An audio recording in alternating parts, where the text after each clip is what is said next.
Hey there, tonight we're diving into what sailing was like in the age of Vikings. Turns out, it wasn't all about plundering and pillaging. In reality, these seafaring warriors were navigating the treacherous North Sea with nothing but the stars and their instincts to guide them. If these stories help you unwind, I'd love a quick like or subscribe, but only if they're genuinely working for you. I'm curious where in the world you're listening from, so drop your location and local time in the comments. It's amazing seeing our little community span the globe through these historical tales. Now find your comfort zone, perhaps turn on a fan for that gentle background hum, and let's venture into tonight's story together. Before the sun even starts to yawn its way above the horizon, you're already grappling with the cold reality of Viking seafaring life.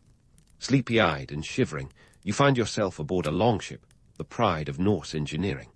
It's just you, your fellow Viking sailors, and a boat that took a staggering 20,000 man-hours to build. That's right, 20,000 hours of sweat, skill, and probably a fair amount of cursing. If you thought IKEA assembly was tough, try putting together a 75-foot-long oak behemoth without a manual. But this isn't just any Aal vessel. It's a Drakkar, the sleek warship that strikes fear into the hearts of coastal villagers everywhere. The craftsmanship is mind-boggling, considering you're in an era without power tools or YouTube DIY guides. Each plank is painstakingly overlapped, clinker-built style, to ensure the ship is as fast as it is formidable. The keel and ribs form the backbone, while those dragon-headed prows are more than just decor. They are psychological warfare, baby. Because what's scarier than a seafaring warrior? A seafaring warrior with a dragon leading the charge. Now, let's talk gear. If you're picturing yourself in a horned helmet, stop right there. That's pure Hollywood hokum. Actual Viking helmets were practical metal caps, sometimes iron, sometimes leather, designed to deflect a blow rather than make you look like a bull in a historical costume party. Your real protection comes courtesy of chainmail, a mesh of interlocking rings requiring about 200 hours to make. It's heavy, sure, but better heavy than skewered. Your wardrobe is rounded out with a tunic, trousers, and a cloak. Wool and linen are the materials of choice, because hey, it's cold up here in the North Atlantic. The cloak doubles as a blanket, which is great because tonight you'll be curled up in it on the hard planks of the ship. Luxury? Not quite. But you didn't sign up for a cruise, did you? Speaking of not signing up, let's chat about the labor force. Building these magnificent ships isn't for the faint-hearted or the faint-walleted. The resources required are immense. A single longship demands wood from hundreds of oak trees, and let's not even start on the iron nails. You're looking at a small fortune in raw materials alone. And every hour spent crafting it is an hour some farmer isn't tilling land or a warrior isn't raiding. But these ships are the lifeblood of Viking society, enabling trade, exploration, and yes, occasional bouts of pillaging. As dawn breaks, you're greeted by the sight of a vast, unending ocean. This is your world now. No GPS, no radar, just your wits and the stars. Navigation relies on the sunstone, a mystical-sounding yet scientifically plausible crystal that helps you find the sun on even the cloudiest of days. The air smells of salt and destiny, and you can't help but feel a swell of pride. You're part of something legendary, yet deeply grounded in reality.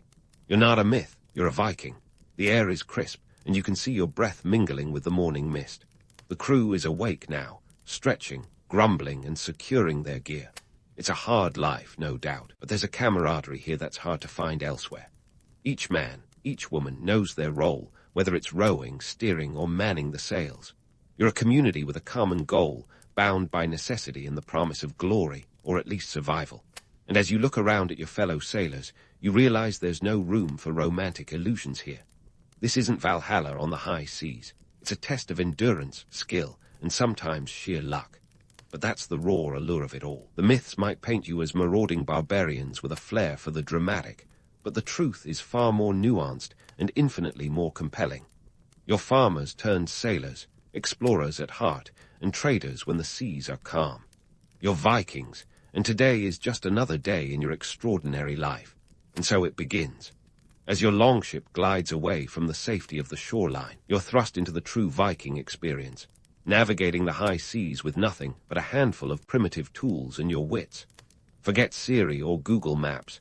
Your guidance system is the sun, stars, and a healthy dose of gut instinct. But hey, you're a Viking, right? That's practically a superpower. Let's talk navigation. The Sunstone, or Sunstaff, is your secret weapon. This isn't some fantasy trinket from a Tolkien novel.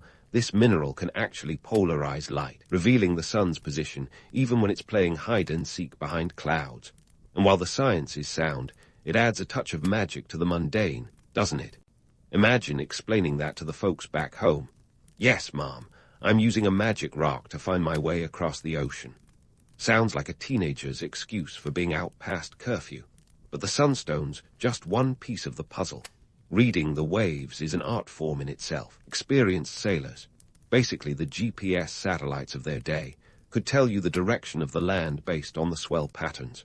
A subtle shift in the wind, a change in the water's rhythm, and voila, you know you're heading towards the British Isles, not the edge of the known world.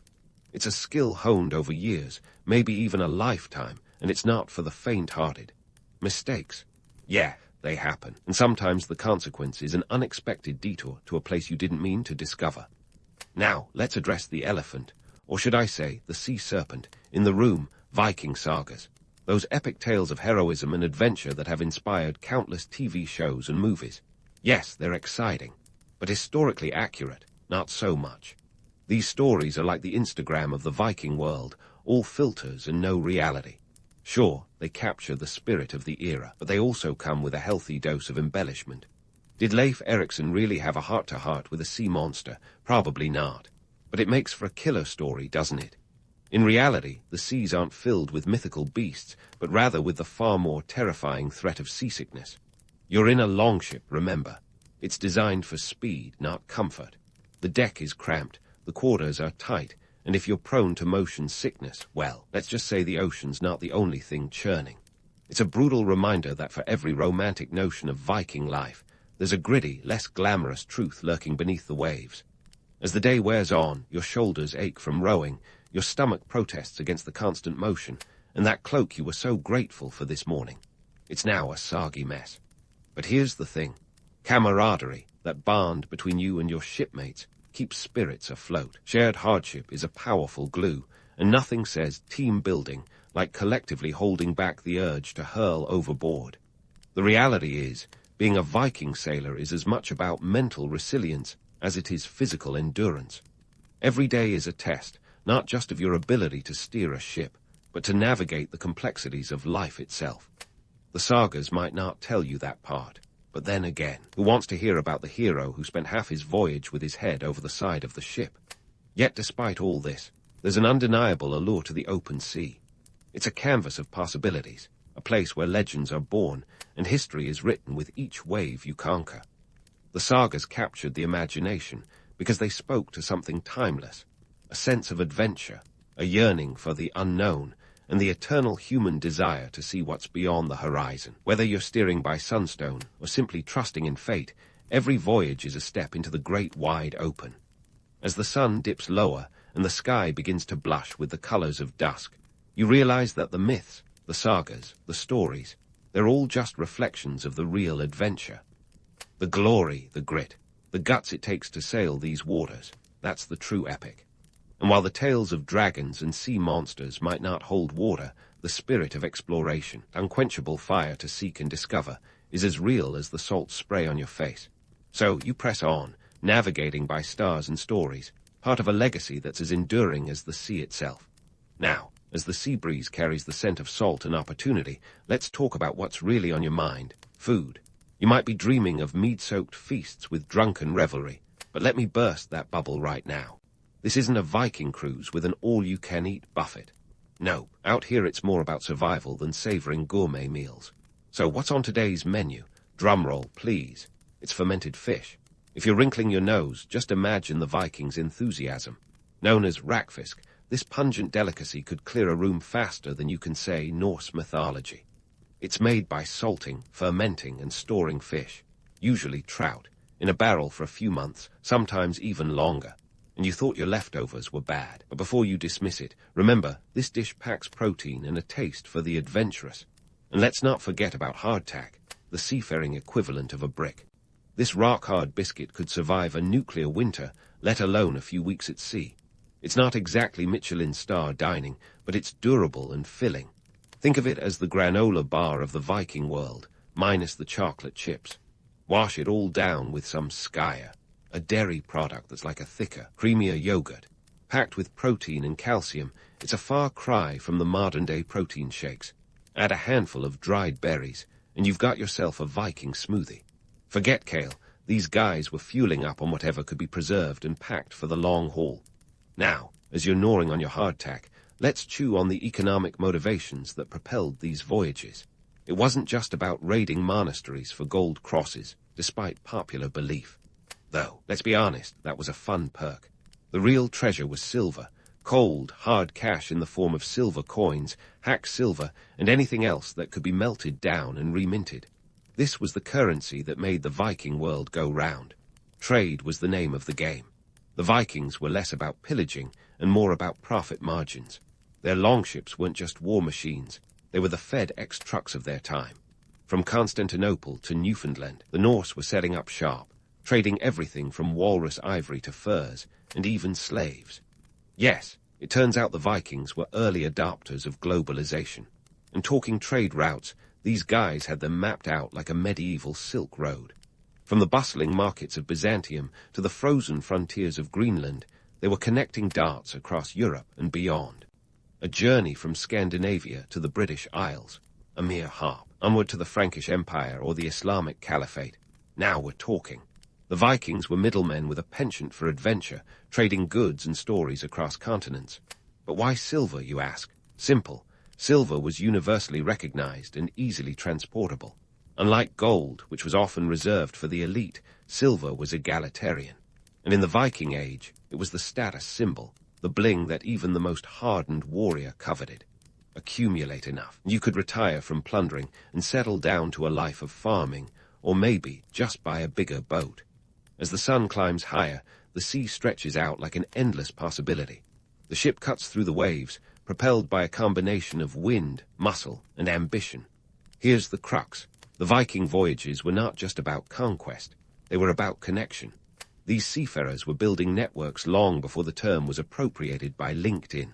So, while the sagas might focus on the blood and thunder, the real drama was economic.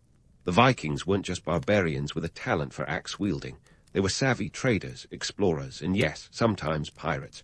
But isn't that the human story? A blend of survival, ambition, and a touch of opportunism. As you ponder this, the ship continues its journey, each wave a step further into the unknown. The day is far from over, and the horizon. It's as mysterious and enticing as ever. For now, the fermented fish may be sitting like a lead weight in your stomach, but that's the price of adventure, right? The myths might gloss over such gritty details, but for the Vikings, this was life, unvarnished and unapologetically real. And as you scan the horizon, silver dreams and trade winds tugging at your sails, you're reminded that history isn't just about the glorious battles or the legendary heroes. It's about the ordinary moments, the daily grind, and yes, even the fermented fish that kept the wheels of Viking society turning. The sagas may have skipped the less glamorous parts, but that's where the real story lies, in the everyday courage and resilience of those who dared to venture into the great unknown. As the fermented fish wrestles with your digestive system, you can't help but notice the horizon shifting from serene blue to something a bit more ominous. The afternoon sun beats down, and you're reminded that being a Viking isn't all about ferocious seas and fermented snacks. It's also about facing the harsh realities of conflict. So, let's take off the rose-tinted saga spectacles for a moment and dive into the gritty, unvarnished truth about Viking raids. Forget the Hollywood image of burly warriors bellowing into battle with reckless abandon. Sure, the Vikings were fierce, but they were also strategic. Raiding wasn't just about swinging swords and looting monasteries. It was about power, politics, and yes, occasionally grabbing some shiny goods. It's kind of like the medieval version of corporate mergers, but with more blood and fewer PowerPoint slides. The stakes, incredibly high. You're not just raiding for the heck of it. You're securing resources, asserting dominance, and sometimes just trying to survive. And while the sagas glorify the warrior ethos, they tend to gloss over the fact that raiding was a calculated risk. A single misstep could mean the end of your crew, your ship, and any hope of returning home to boast about your exploits. Take, for instance, the infamous raid on Lindisfarne in 793 AD. This wasn't just a random act of violence, but a carefully executed strike, an early example of shock and awe. The monastery was a treasure trove of silver, gold, and religious artifacts that the Vikings knew would fetch a hefty price. But it was also a political statement, a reminder to the rest of Europe that the Norsemen were not to be trifled with. And by the way, there were no horned helmets involved. But why monasteries? Simple. They were rich, poorly defended targets. The monks were more focused on divine contemplation than on fortifying their strongholds, making them sitting ducks for opportunistic Vikings. It's like choosing between robbing a bank and a bakery. Sure, the pastries are tempting, but the vaults hold the real loot. Now, let's tackle the stereotype of the barbarian. The Vikings were often painted as brutish marauders, but this image doesn't hold water when you consider their impact on European society. Yes, they raided, but they also traded and settled, laying the groundwork for what would eventually become the feudal system.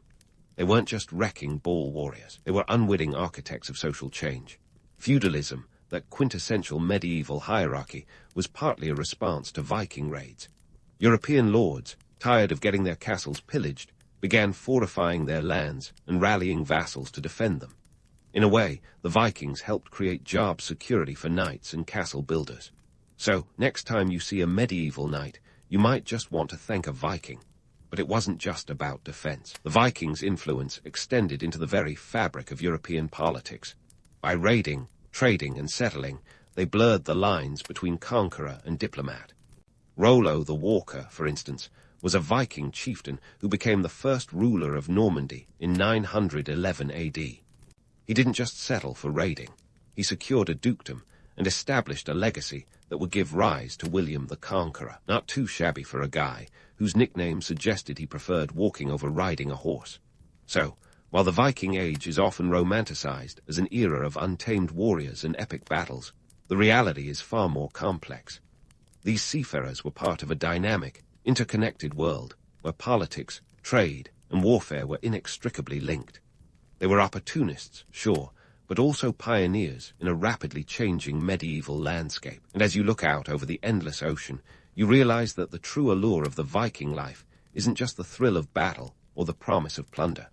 It's the sense of being part of a grand narrative, a story that's still being told through the echoes of history. The myths might capture the imagination, but the real adventure lies in the messy, complicated, and utterly human reality of it all. As the afternoon stretches on, the wind shifts, and the longship adjusts course. You're reminded that every raid, every voyage is a gamble. The stakes are high, but so is the potential reward. It's a fine line between glory and disaster, a dance on the edge of a double-edged sword. And while the sagas might highlight the victories, it's in the struggle that the real story unfolds. So, you press on, navigating not just the seas, but the intricate web of alliances and rivalries that define the Viking world. Each decision is a step into the unknown, a chance to carve out a piece of history in a world teetering on the brink of change. As the sun begins its descent, casting long shadows over the water, you're left to ponder the legacy of these seafaring warriors. Myths may glorify the battles, but the true impact of the Vikings lies in their ability to adapt, to shape the world around them through cunning, courage, and a little bit of chaos. And so, the journey continues, with the horizon beckoning and the winds of fate at your back. Because for the Vikings, every day is a new chapter in an epic tale, a story not just of warriors, but of explorers, traders, and unwitting architects of a new world order. The ocean may be vast and untamed, but so too is the spirit of the Viking Age, unpredictable, unstoppable, and utterly unforgettable. As the sun dips below the horizon, painting the sky in hues of orange and purple, you find yourself reflecting on the Viking legacy, which, much like the sea, is vast, deep, and a tad unpredictable. Sure, they were fearsome raiders, but their impact goes far beyond the adrenaline-fueled raids. Let's start with language. Those cunning Norsemen didn't just leave a trail of pillaged monasteries. They left a linguistic footprint as well. English, in particular, is littered with Viking remnants. Words like berserk, which originally described those legendary Norse warriors, now describe your friend after a long week of work. Ever call someone a thug? Thank the Vikings for that too, since thug has its roots in Old Norse thugger, meaning a rowdy or violent person. But it's not just the dictionary that they've influenced. The very structure of English owes a nod to the Old Norse tongue. Those pesky little pronouns they, them, and their. Oh, they're not native English. They're Viking imports. In fact, Old Norse and Old English were frenemies long before Instagram made it cool. They mingled, wrestled, and eventually merged into a language that would dominate the globe. And speaking of mingling, let's talk genetics. Modern DNA testing has revealed that many people across Europe carry a touch of Viking in their veins, particularly in places like the British Isles, where Norse bloodlines weaved into local populations through both conquest and settlement. It's like a family reunion you didn't know you were attending. Even today, certain regions boast higher than average levels of Viking ancestry, thanks to those Norse love stories, or perhaps more accurately, complicated relationship dramas. Now, if you're picturing Vikings as the ultimate macho men, let's adjust that hornless helmet of yours. Recent archaeological discoveries have shown that women played significant roles in Viking society. Take the Burka warrior grave in Sweden, for instance. Long assumed to belong to a male warrior due to the presence of weapons and armor, DNA analysis revealed it was actually a woman. Surprise! The Vikings were more progressive than some might think, with women not only managing households, but also wielding swords and leading voyages. As twilight descends, let's address the elephant in the longhouse, the Viking Age's sudden conclusion. Around the late 11th century, the Norse world found itself caught in a geopolitical whirlwind. The spread of Christianity was a game-changer. Suddenly, the gods of old were out, and the cross was in. You see, Christianity wasn't just a spiritual movement, it was a political one. European rulers were embracing the faith, using it as a unifying force to consolidate power. For the Vikings, this meant adapt or face extinction. King Olaf I of Norway was one of the early adopters, converting to Christianity and using his newfound faith as a tool to strengthen his rule. It was a 2-for-1 deal, peace with Christian neighbors and a tighter grip on his own subjects. In England, King Canute the Great, a Viking himself, embraced Christianity, solidifying his control over a sprawling empire. It was like a medieval corporate takeover, with religion as the strategic acquisition. But it wasn't just religion that signaled the end of the Viking Age. Economic shifts were underway as well. The rise of fortified cities and organized armies made raiding less lucrative and far more dangerous. The Vikings' own success as traders and settlers led to the establishment of more permanent, peaceful economies. Why risk life and limb pillaging when you could profit from trade agreements and secure land ownership? And let's not forget the geopolitical climate. As European nations grew stronger and more centralized, the decentralized, clan-based Viking society struggled to keep pace. The Norsemen who had once terrorized the coasts found themselves outpaced by emerging powers with bigger armies and better resources. By the time the Normans, descendants of Vikings themselves, conquered England in 1066, the writing was on the wall. The Viking era was coming to a close, leaving behind a legacy as complex as it was influential. Yet despite their decline, the Vikings remain larger than life in popular culture. From comic books to TV series, they're portrayed as the ultimate bad boys of history, wild, untamed, and irresistibly cool. But while the myths endure, the reality is far richer. The Vikings were not just marauders. They were explorers, traders, and settlers. They navigated the complexities of a changing world with a mix of ferocity and foresight that's still worth marveling at today. As the stars twinkle above, casting their ancient light on the sea, you realize that the true legacy of the Vikings isn't just about conquest and adventure. It's about transformation and adaptation, about how a group of seafaring warriors helped shape the course of European history. Their stories may be steeped in legend, but their impact is undeniably real, woven into the very fabric of our cultural and genetic heritage. So, as the longship rocks gently in the evening tide, you're left pondering the duality of the Viking legacy. The sagas and myths capture the imagination, but it's the intricate dance between reality and legend that truly captivates. The Vikings were both mythmakers and history shapers, and their story is one of humanity's most enduring epics. As the sea whispers its secrets to the night, you can't help but feel a part of that grand narrative, where the line between myth and reality is as fluid as the waves beneath you. In the heart of Mexico City, in a neighborhood called Coyoacan, a little girl named Frida Kahlo came into the world on July 6, 1907. Now, if you're imagining a rosy-cheeked cherub swaddled in a pristine nursery, hold your horses. Frida's early life was more of a complex tapestry, woven with threads of cultural collision and personal tribulation. Her father, Guillermo Kahlo, was a German immigrant with a penchant for photography, while her mother, Matilda Calderon Y. Gonzalez, was a devoutly religious Mexican woman with indigenous roots. This mix created a household that could host a Lutheran hymn, sing-along one moment, and a lively fiesta complete with mariachi the next. Talk about a cultural fusion with a side of identity crisis. Now, let's set the stage for young Frida's life. The early 20th century was no picnic in Mexico. Political upheaval was practically the national pastime, with the Mexican Revolution shaking the country like a snow globe from 1910 to 1920. But before we get into the nitty-gritty of revolutions and rebellions, let's get back to our budding artist. At the tender age of 6, Frida was hit with a bout of polio, which added a rather unwelcome limp to her stride. This wasn't just a case of the sniffles. Polio was the dread of the day, leaving her right leg noticeably thinner than the left.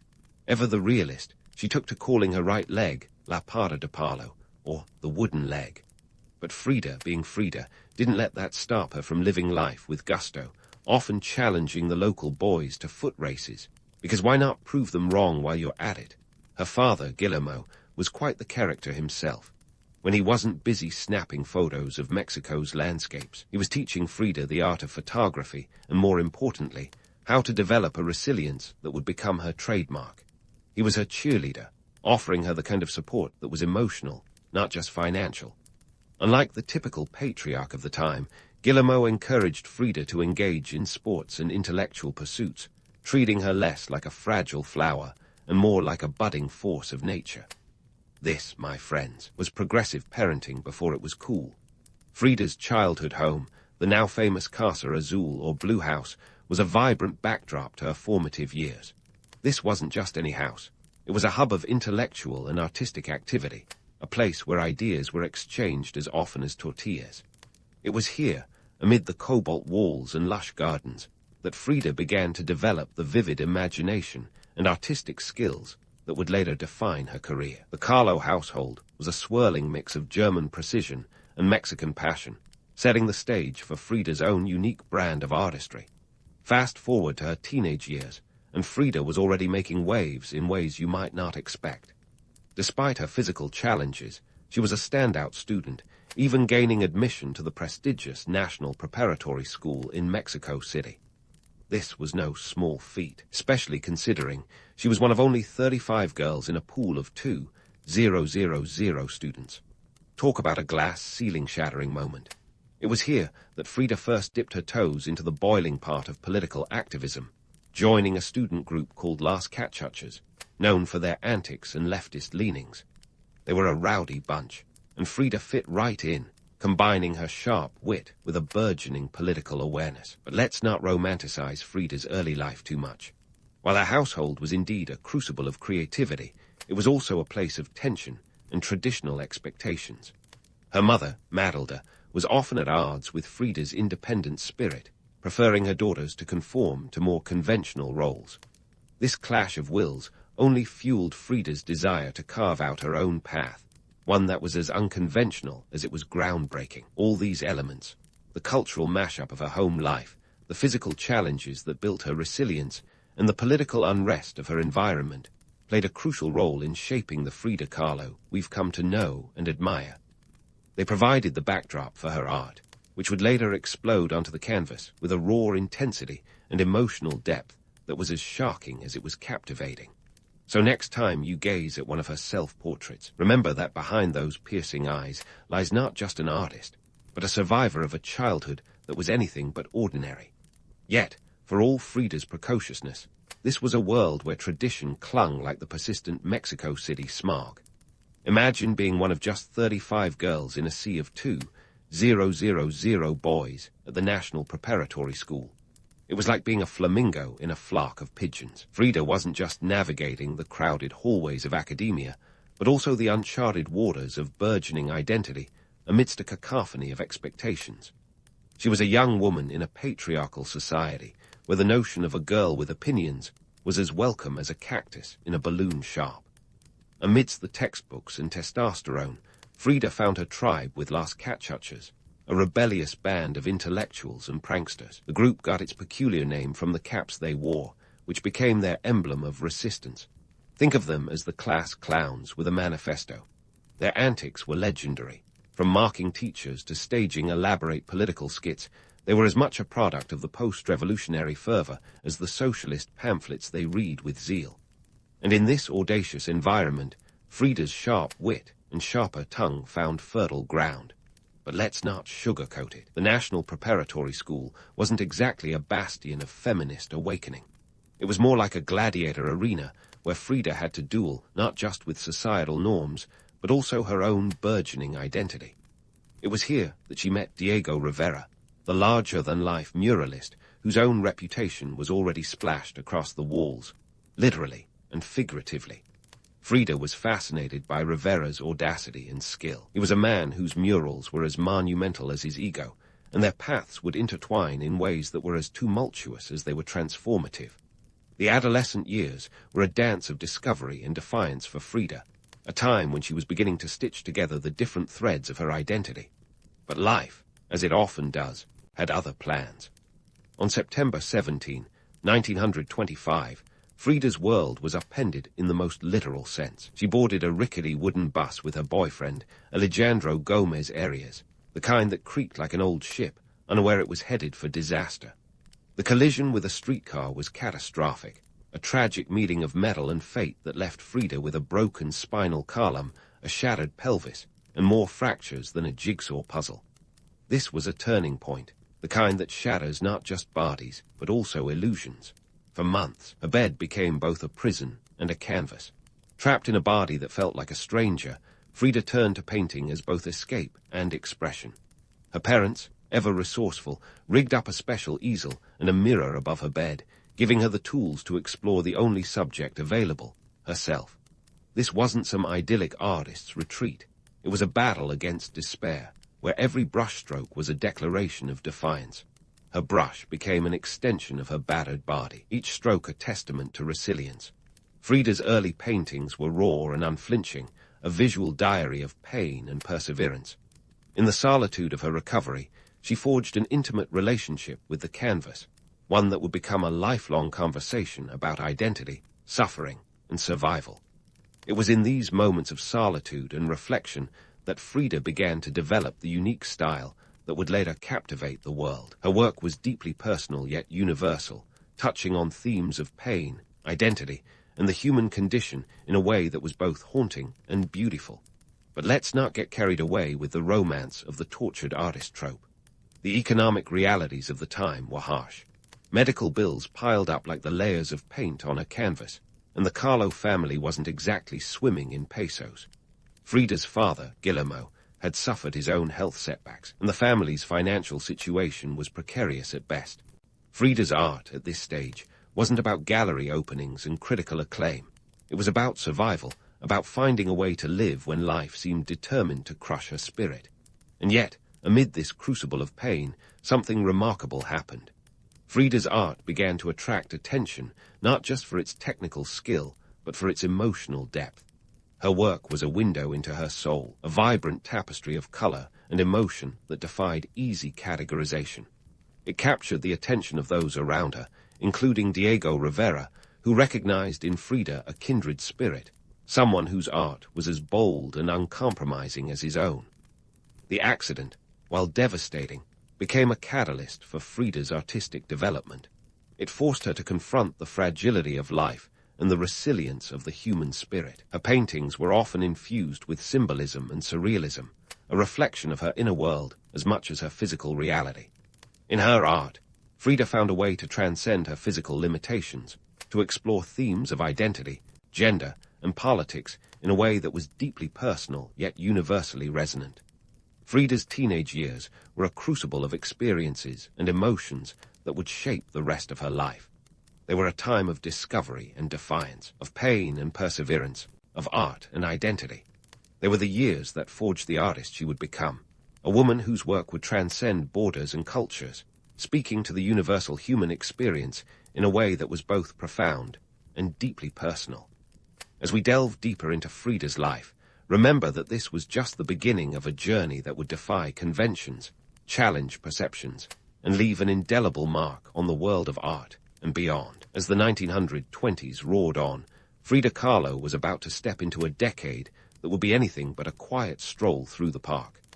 Fresh out of her teenage years, and with a newfound sense of purpose, she threw herself into painting with the kind of fervor usually reserved for revolutionary leaders or people trying to catch the last train home.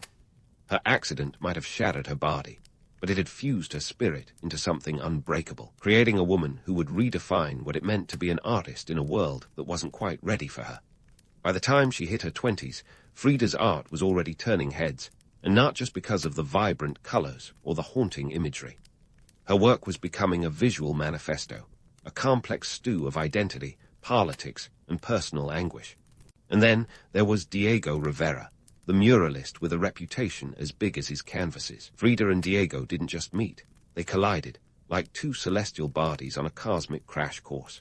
Their relationship was as fiery as it was public, with enough drama to fuel a dozen telenovelas. In 1929, Frida and Diego tied the knot, a union as tumultuous as a Mexican thunderstorm. Imagine a wedding that was less about happily ever after and more about navigating a lifetime supply of fireworks. Frida was 22, Diego 42, and their age gap was the least of their differences. He was a celebrated artist with a penchant for political murals and a reputation for being quite the ladies' man. Think of him as the Casanova of the canvas. Frida, ever the iconoclast, was drawn to his audacious style and larger-than-life personality. Their marriage was a partnership of minds as much as it was of hearts, though it often felt like a battle of wills. Now, let's talk about their honeymoon phase, or lack thereof. The economic realities of the time meant that any notions of a romantic getaway were quickly dashed. The Wall Street crash of 1929 had sent the world into a financial tailspin, and the ripples reached all the way to Mexico, where pesos were increasingly scarce. While Diego's murals were in demand, the couple's finances weren't exactly flowing like a Rivera fresco. Frida, ever the pragmatist, took this in stride, using her art to explore the very themes that surrounded her, the complexities of identity, the struggles of her country, and the roles of women in a society that preferred its women seen and not heard. As Frida's style evolved, so did her exploration of these themes. Her paintings became a canvas for her soul, a place where she could dissect her own identity with the precision of a surgeon's scalpel. Themes of post-colonialism, gender, and class were laid bare in her work, each brushstroke a commentary on the world as she saw it. Paintings like Self-Portrait on the Borderline Between Mexico and the United States, 1932, were not just artistic expressions, but biting critiques of the cultural and economic disparities she observed during her time in America. Frida's art wasn't just for the galleries, it was for the people, a visual narrative that spoke to the heart of Mexican identity and the struggle for self-definition. But let's not pretend Frida's journey was all sunshine and rainbows, or even the more muted colors of an overcast sky. Her relationship with Diego was a roller coaster that seemed to have more dips than peaks. Theirs was a love story written with the ink of passion and the paper of unpredictability. Diego's infidelities were as notorious as his murals were famous, and Frida's reaction was anything but passive. She had her own dalliances, refusing to be the silent, suffering wife in the background of Diego's artistic life. It was a relationship that defied easy categorization, a union that was as much about artistic collaboration as it was about personal entanglement. During these years, Frida's work began to gain recognition beyond the confines of her social circle. Her distinctive style, a blend of folk art and surrealism, caught the eye of art aficionados and critics alike. In 1938, Frida held her first solo exhibition at the Julian Levy Gallery in New York City. Here was a chance to showcase her art to an audience that was as diverse as it was discerning. The exhibition was a success, with luminaries like Georgia O'Keeffe and Marcel Duchamp among the attendees. Frida's art was a revelation, a vibrant tapestry of color and emotion that defied categorization. But recognition didn't equal financial security. Despite the acclaim, Frida's art wasn't exactly flying off the gallery walls like hotcakes at a Sunday brunch. The economic realities of the time made art a luxury few could afford, and Frida's work, while celebrated, was not yet the commercial juggernaut it would become. Her paintings were priced between $200 and $300 each, a respectable sum, but hardly enough to live comfortably. Yet Frida, ever the realist, continued to paint with the same intensity and conviction, her art a reflection of her own resilience in the face of adversity. Through it all, Frida's exploration of identity remained at the forefront of her work.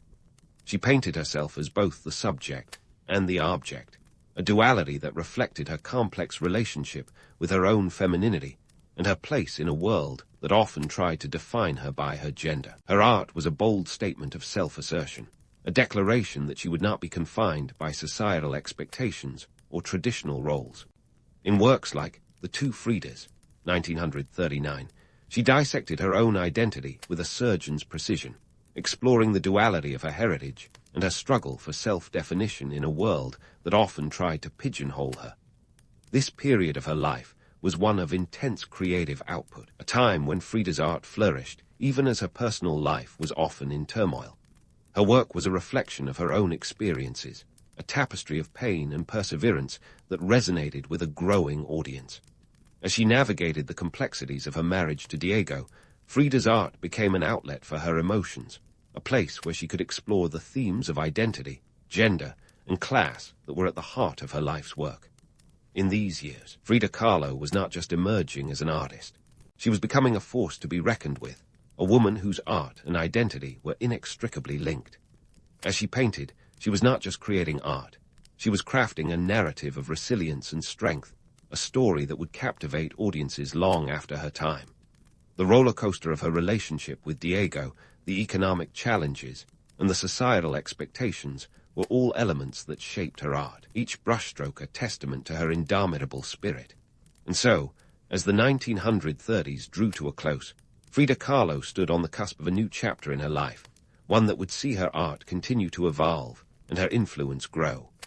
Her journey was far from over, and the story of her life and work would continue to unfold, a tale of resilience, identity, and the enduring power of art to transcend boundaries and speak to the human experience. Stay tuned, because Frida's story is far from finished, and the next chapter promises to be just as captivating as the last. As the 1930s took their final bow, Frida Kahlo was anything but finished with her act. The spotlight was inching closer, and she was ready to command it, even if the stage was a bit wobbly from the economic aftershocks of the Great Depression. The world was a strange place in the 1940s, a time when the art scene was as dynamic as a soap opera, with Frida navigating it all like a seasoned pro. Her art was blossoming, but let's not kid ourselves. This was still a male-dominated field where women were often seen as mere muses rather than maestros. Frida was having none of that. In 1940, she participated in the International Exhibition of Surrealism in Mexico City, organized by none other than André Breton, the French writer who practically founded Surrealism. Breton was all about dreams and the subconscious, but for Frida, the surreal was her reality. No need for Freudian analysis when your life feels like a Dali painting. Her contribution to the exhibit was her self-portrait, The Two Fridas, a piece so raw it could peel paint off walls. It depicted two versions of herself, one in a traditional Tehuana dress, the other in a European-style gown, connected by a single artery. This wasn't just another self-portrait. It was a visual thesis on identity, belonging, and duality. But let's hit pause on the art for a second and talk politics. Frida was a card-carrying member of the Mexican Communist Party, a fact that was about as subtle as a hammer and sickle. Her involvement wasn't just a phase. It was a fundamental part of her identity. She joined the party back in the 1920s, and her commitment only deepened over time. Her affiliation wasn't just about attending meetings and waving flags. In 1937, she and Diego had opened their home to Leon Trotsky, the Russian revolutionary and Marxist theorist, who was seeking asylum after being exiled by Stalin. Talk about house guests. while Trotsky was a big fan of Frida's art. Their relationship reportedly went beyond discussions of dialectical materialism. By the time the 1940s rolled around, political tensions were tighter than Frida's corsets. Stalin's paranoia could have filled a library, and Trotsky was living proof. In 1940, Trotsky was murdered in Mexico City, and while Frida wasn't directly involved, she was briefly detained for questioning. The joys of being a revolutionary artist. One minute you're painting self-portraits, the next you're fielding questions from the police. But Frida was undeterred. Her art was a political act in itself, a canvas rebellion against inequality and social injustice. As Frida's fame started to snowball, her personal life did anything but settle down. Her relationship with Diego was still a roller coaster, complete with its ups, downs, and unexpected loops. After a divorce in 1939 that was as dramatic as a cliffhanger in a telenovela, they remarried in 1940. Because why not give it another go? Their reunion was less about rekindled romance and more about a complex partnership that defied easy labels. They were like oil and vinegar, seldom mixing, but always together. Diego admired Frida's art, but his wandering eye was as notorious as ever. Frida, for her part, wasn't about to play the role of the jilted wife. Her own romantic escapades were as colorful as her palette. In 1943, Frida began teaching at La Esmeralda, the National School of Painting, Sculpture, and Printmaking in Mexico City. Her teaching style was as unconventional as her art. Forget stuffy lectures and dusty textbooks. Frida's classroom was the Casa Azul, her home in Coyoacán. Her students, known as Las Fridos, were treated to lessons that were as intense and passionate as Frida herself. She encouraged them to break the rules, to paint from the gut rather than the guidebook. Under her mentorship, her students were less apprentices and more like comrades in an artistic revolution.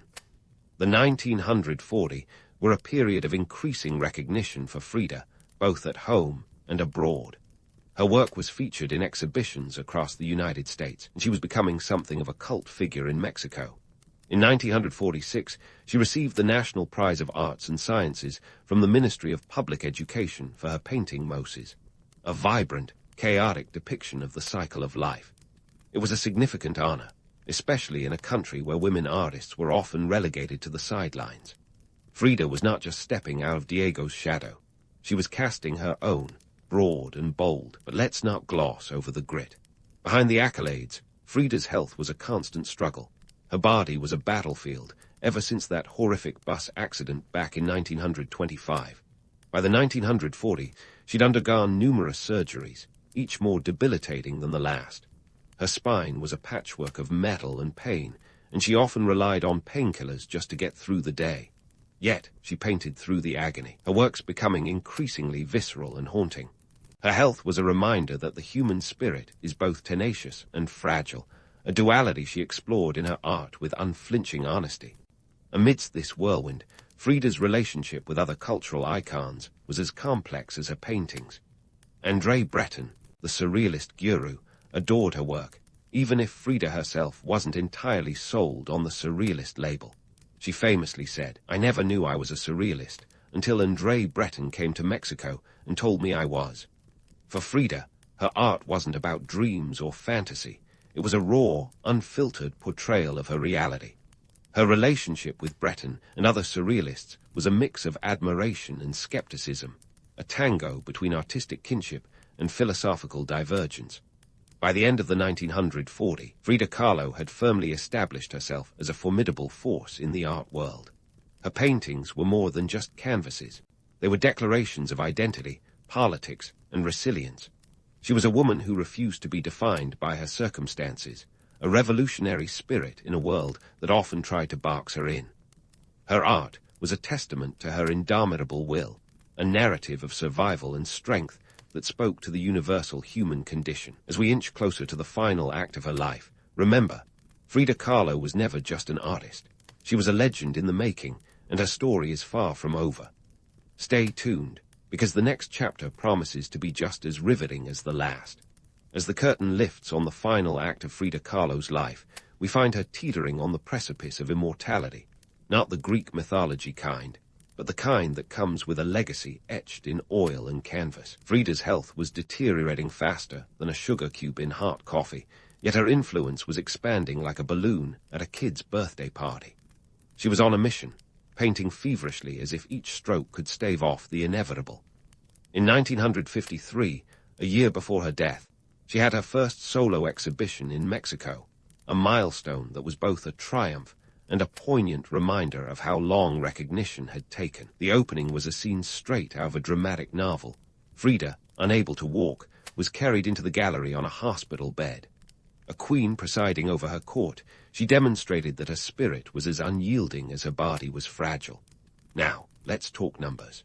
In her lifetime, Frida Kahlo only sold a handful of paintings, and they didn't fetch the kind of dash that would make her a household name. In fact, during that first solo exhibition, she sold just 4 paintings. Fast forward to the 21st century, and her works are selling for millions. In 2006, her painting Roots sold at auction for $5, 6 million, setting a record for Latin American art. That's the kind of posthumous fame that would have her raising an eyebrow from beyond the grave. But how did we go from a few sparse sales to a global icon whose face graces everything from tote bags to tequila bottles? It's a tale as twisted as the roots of a banyan tree. You see, Frida's story is like catnip for the romantically inclined.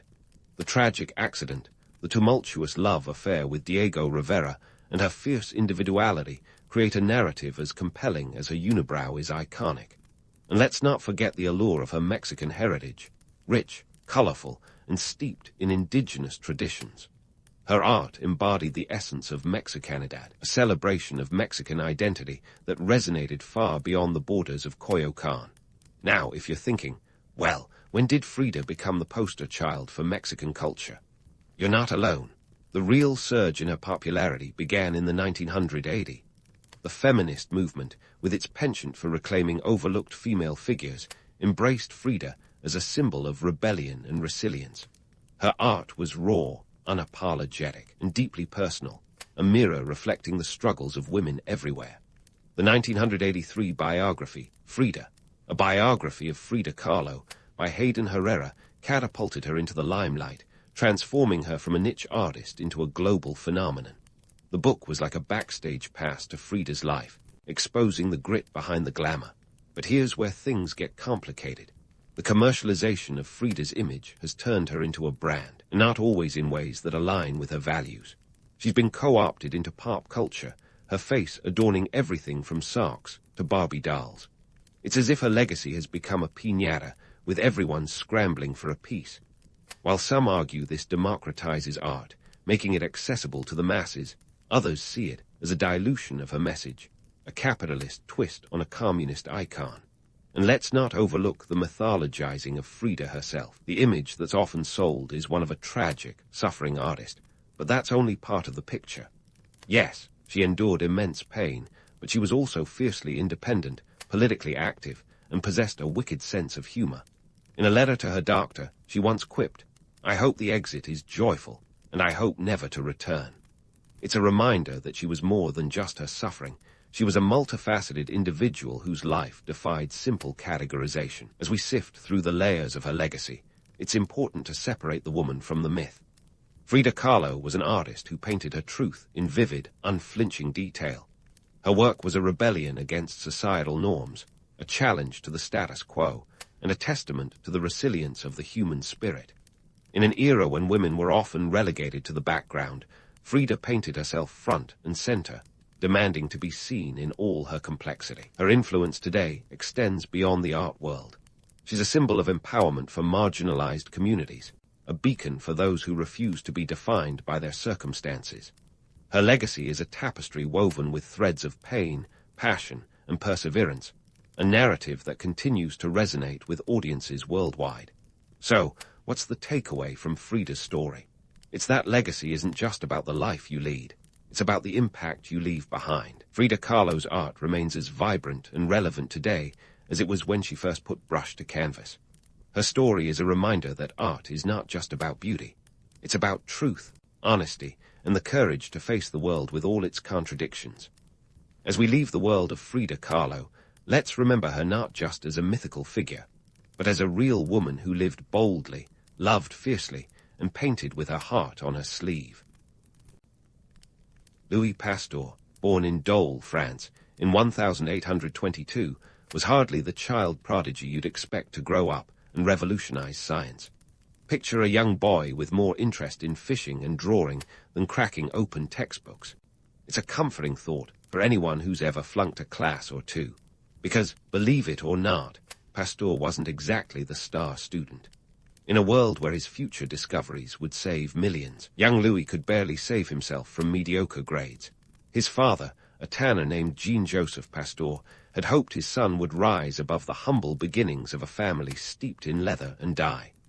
The Pasteurs weren't rolling in dough, but they had enough to send Louis to good schools, though good might be a generous term given his early academic performance. Louis was more likely to be found sketching portraits of his friends than paying attention to the intricacies of Latin conjugations. In fact, one could say his artistic endeavors were the only thing keeping him afloat during his school years. By the time he was ready for secondary education, Louis had moved to Arbois, a small town that sounds quaint but was probably a bit dull for a teenager with a budding curiosity. Yet, it was here that his interests began to take a turn. Arbois, nestled in the Jura region, was surrounded by vineyards and the vibrant life of a rural community. It was a place where the air was thick with the scent of fermenting grapes, a smell that might have subliminally nudged Louis toward his future work in fermentation and pasteurization. Despite this, his academic record was still as patchy as a homemade quilt. In 1838, at the Collège Royal de Besançon, he managed to scrape through his final exams with a third-class degree. A third-class degree. It's the kind of achievement that makes you want to frame your diploma and then promptly hide it in the attic. But hey, at least he passed, right? This less-than-stellar academic performance didn't deter him from pursuing further education, though, after a brief stint as a teaching assistant.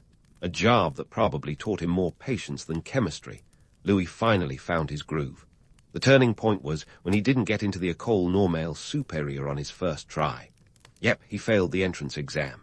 It was a setback, sure, but sometimes life's little defeats are just preludes to the victories that follow. After some serious cramming, and possibly a few existential crises, he sat the exam again and got in. It was here, at the École Normale in Paris, that Louis Pasteur would begin to shed his mediocre past and step into the role of a burgeoning scientist. What's often glossed over in the romanticized stories of Pasteur's rise is his initial hesitance to even pursue science. He was more of an art guy, remember. Chemistry and biology weren't on his radar until he stumbled into them during his studies. His first scientific love was actually physics, but chemistry soon stole his heart. Picture young Louis in a lab coat, wide-eyed and possibly slightly confused, as he learned about crystals under the guidance of his mentor, Antoine Jérôme Ballard. This was the mid-1840, a period when the word scientist was still taking shape, and Pasteur was about to redefine it.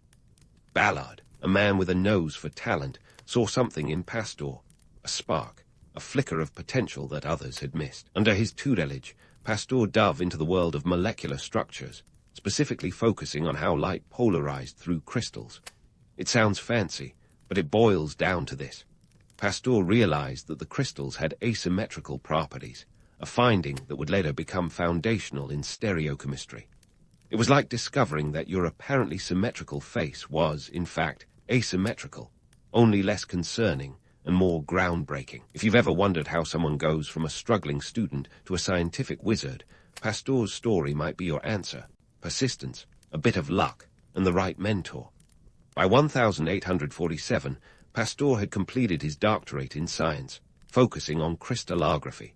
His thesis was a hit, the kind of academic mic drop that got him noticed in the scientific community. It was clear that Louis Pasteur had finally found his calling. The early years of Pasteur's life, with all their academic ups and downs, are a testament to the unpredictability of genius.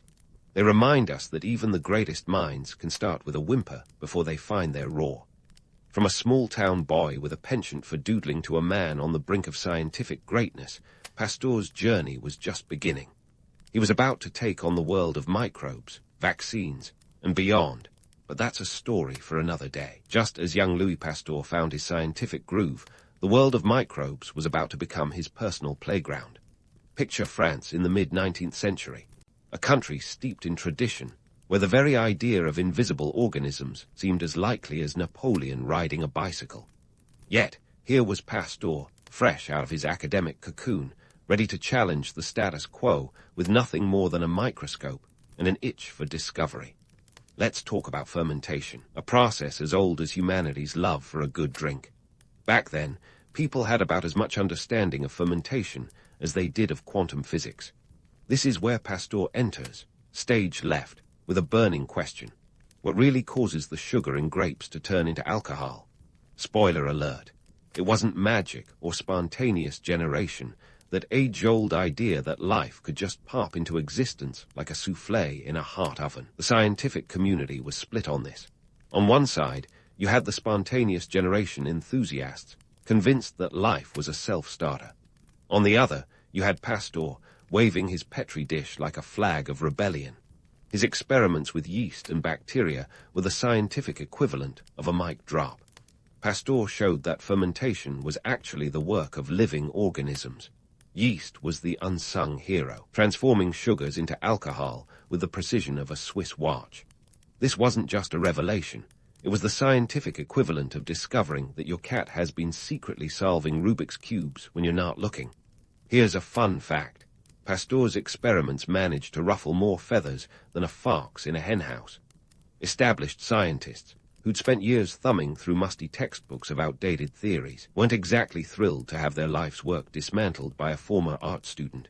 But Pasteur, ever the iconoclast, pressed on, setting his sights on the bigger fish, debunking spontaneous generation once and for all. Now, let's set the stage for the Battle of the Flasks, a scientific showdown that would make even the most jaded historians sit up and take notice. Pasteur designed a series of experiments with swan neck flasks, which looked like something out of a steampunk novel.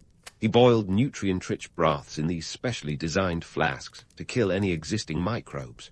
The unique shape allowed air to enter, but trapped airborne microorganisms in the neck, effectively keeping the broth sterile. The results were as clear as day. No growth of life in the sealed flasks, while the open ones became a microbial soup. It was a triumph for empirical science, and a nail in the coffin for spontaneous generation. The scientific community, however, wasn't ready to roll over. Critics argued, debated, and dismissed Pasteur's findings, but he had the tenacity of a bulldog. His insistence on rigorous experimentation and reproducibility forced scientists to rethink their understanding of life's origins.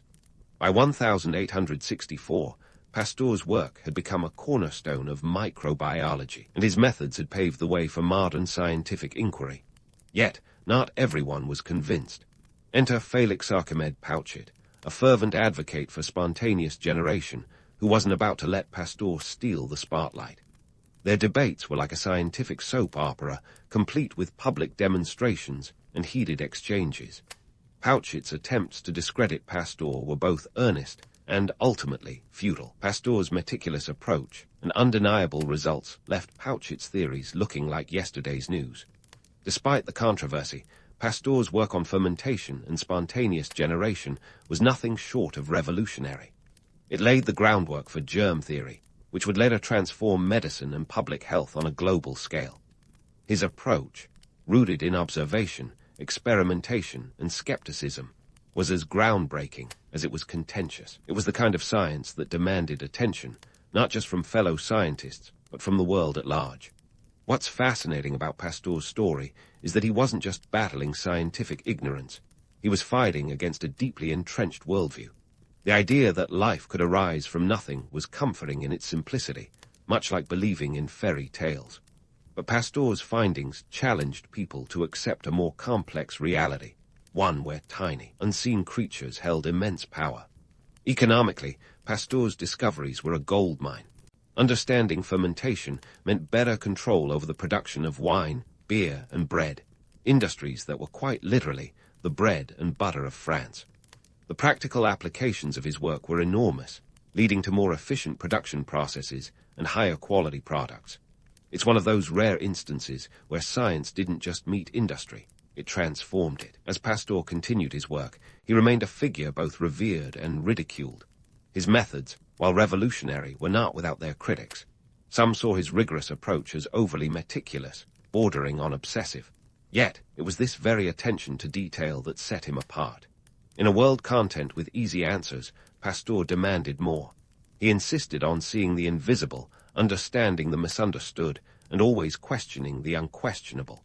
So, what's the takeaway from Pasteur's journey through the fermenting vats and swan neck flasks? It's a reminder that progress often comes from challenging the norm, from daring to ask the questions everyone else is too comfortable to consider. Pasteur's work was a beacon of scientific rigor in a sea of speculation, and it was just the beginning. His journey into the world of microbes was far from over, and the best was yet to come. Stay tuned, because Pasteur's story is about to take an even more fascinating turn. As Pasteur's journey into the microbial world forged ahead, it's time to dive headfirst into the frothy concoction that is pasteurization, a process that would forever change how we think about food safety. Before we get all heart and bothered about this heat treatment technique, let's rewind to a time when food wasn't just farm-to-table.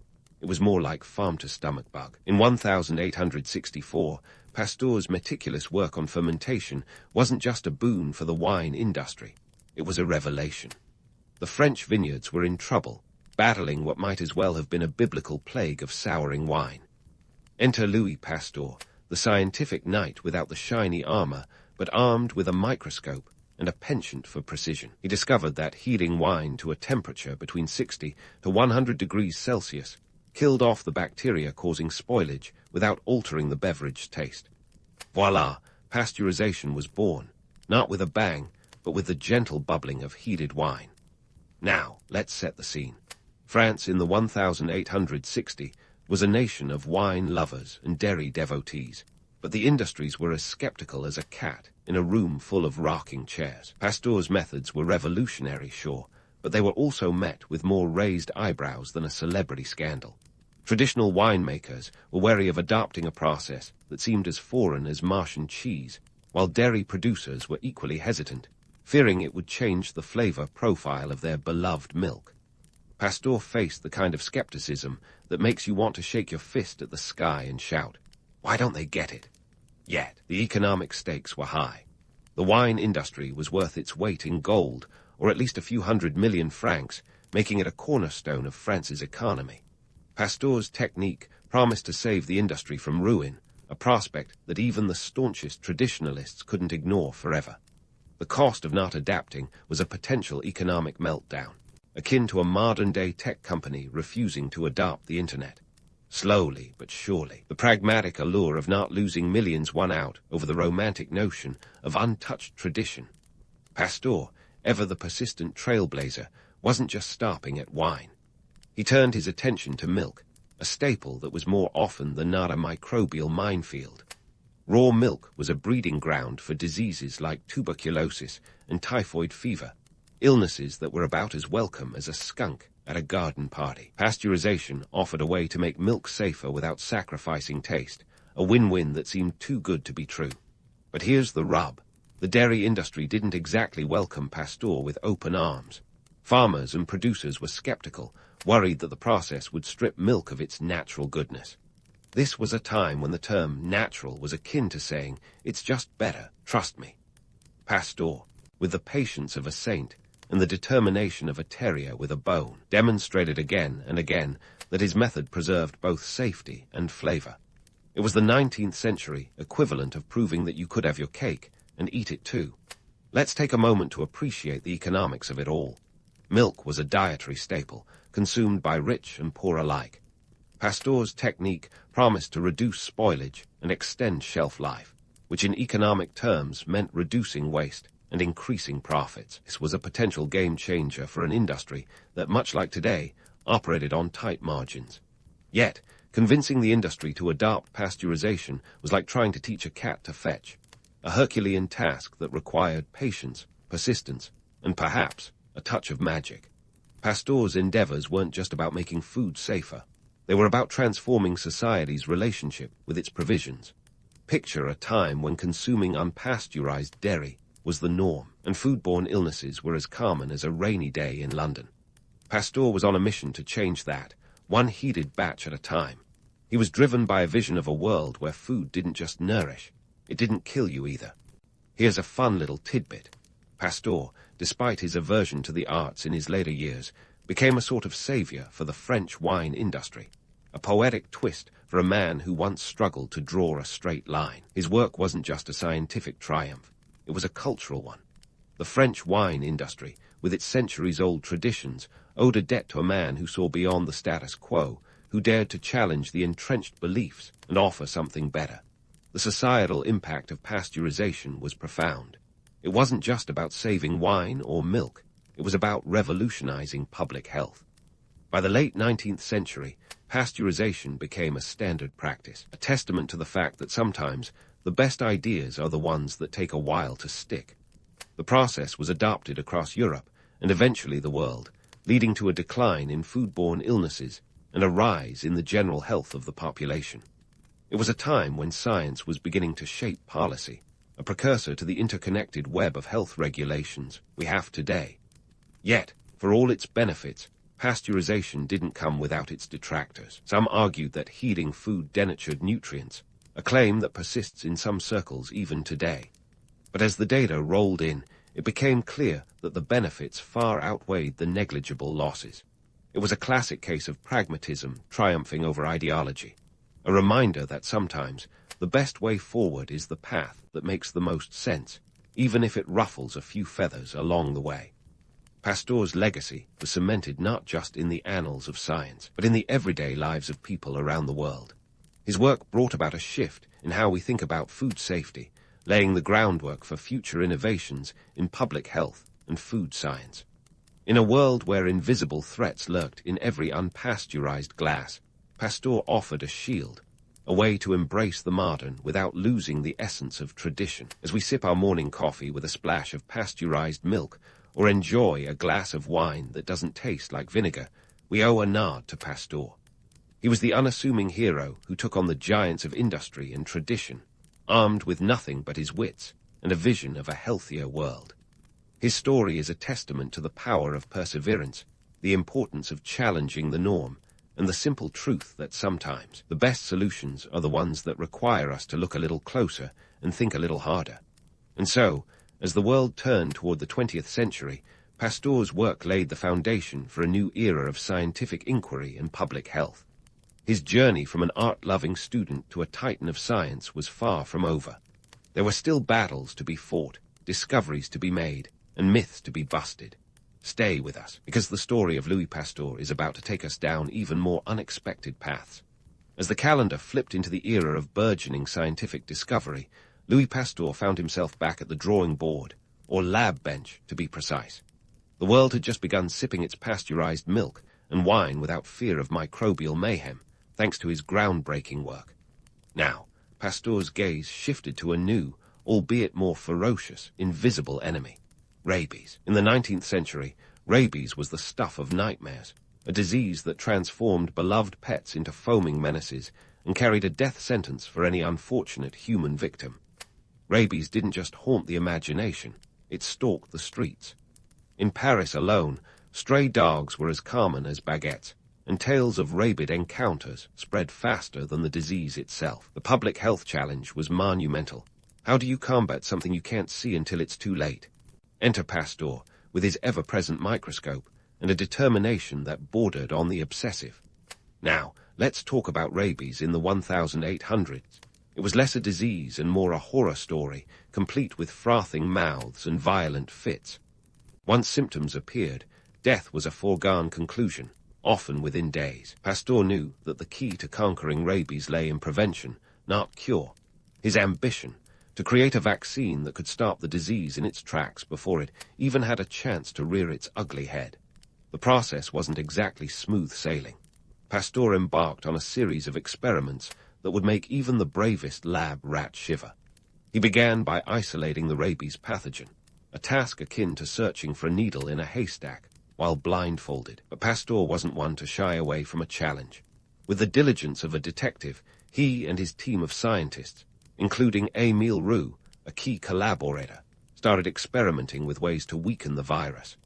Pasteur's method involved passing the rabies virus through the spinal cords of rabbits, weakening it with each passage.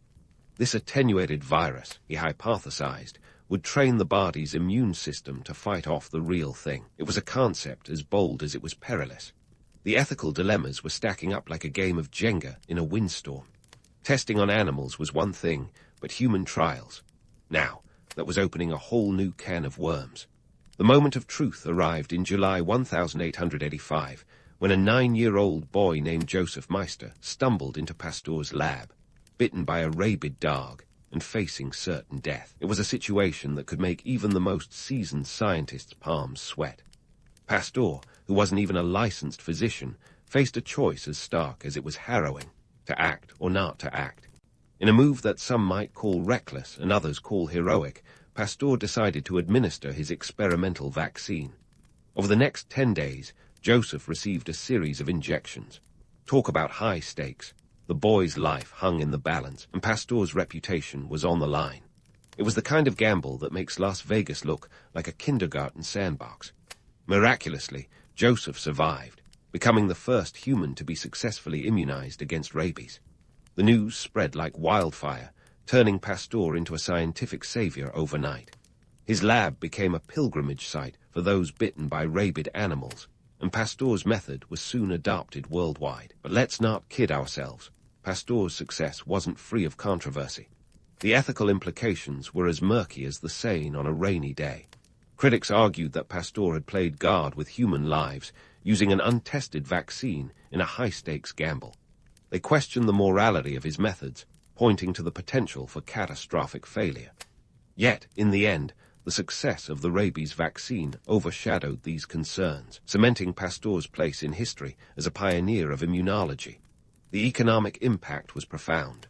Rabies was a costly scourge, not just in human lives, but in livestock and the livelihoods that depended on them.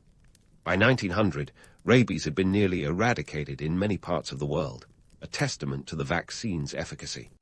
The economic savings alone were staggering, with fewer livestock losses and reduced medical costs. Pasteur's work had given not just hope, but a tangible economic boost to communities plagued by the disease. Pasteur's rabies vaccine marked a turning point in public health, ushering in a new era of preventive medicine. It paved the way for future vaccines that would target diseases like smallpox, polio, and measles, transforming the landscape of global health. But behind the accolades and the scientific triumphs, Pasteur's story is a reminder of the risks and ethical quandaries that accompany innovation. So, what's the takeaway from Pasteur's rabies saga? It's a window into the messy, exhilarating world of scientific discovery, where success often comes at the edge of a knife. Pasteur's work on vaccines was a testament to human ingenuity and the relentless pursuit of knowledge. It showed that sometimes the path to progress isn't a straight line, but a series of calculated risks and bold decisions. As we continue to navigate the ever-evolving landscape of science and medicine, Pasteur's story serves as a poignant reminder of the power and responsibility that comes with discovery. His legacy is one of courage and curiosity, of daring to challenge the unknown, and in doing so, forever altering the course of history. Stay tuned, because Pasteur's journey isn't over yet. There are still more chapters to be written, more myths to debunk, and more stories to tell. As we wrap up this whirlwind journey through the life and legacy of Louis Pasteur, let's take a moment to reflect on the man behind the microscope. Pasteur was more than the sum of his accolades, a fact often glossed over in the sepia-toned tales of lone genius. While his contributions to germ theory and modern medicine are undeniable, they were not the work of one man cloistered in an ivory tower. Pasteur's story is a testament to the power of collaboration, societal influence, and the messy, unpredictable nature of scientific progress. First, let's talk germ theory, the scientific bombshell that shattered centuries of misunderstanding. Before Pasteur, the prevailing thought was that diseases just sort of happened, like rain on a picnic day. The idea that invisible microorganisms were the culprits was as radical as suggesting that the Earth orbits the Sun in a pre-Copernican world. Pasteur's work pulled back the curtain on these invisible invaders, proving that they were not only real but manipulable. His discoveries laid the groundwork for antiseptic techniques, vaccines, and a slew of public health measures that have since saved millions. But here's where it gets juicy. Pasteur didn't do this solo. While he's often portrayed as a lone fighter against the ignorance of his time, the reality is far more collaborative. His breakthroughs were the result of a scientific community inching toward a better understanding of disease. Without the work of contemporaries like Joseph Lister, who championed antiseptic surgery, or Robert Koch, who identified specific pathogens, Pasteur's revelations might have languished in obscurity. Science, much like a rock band, thrives on collaboration.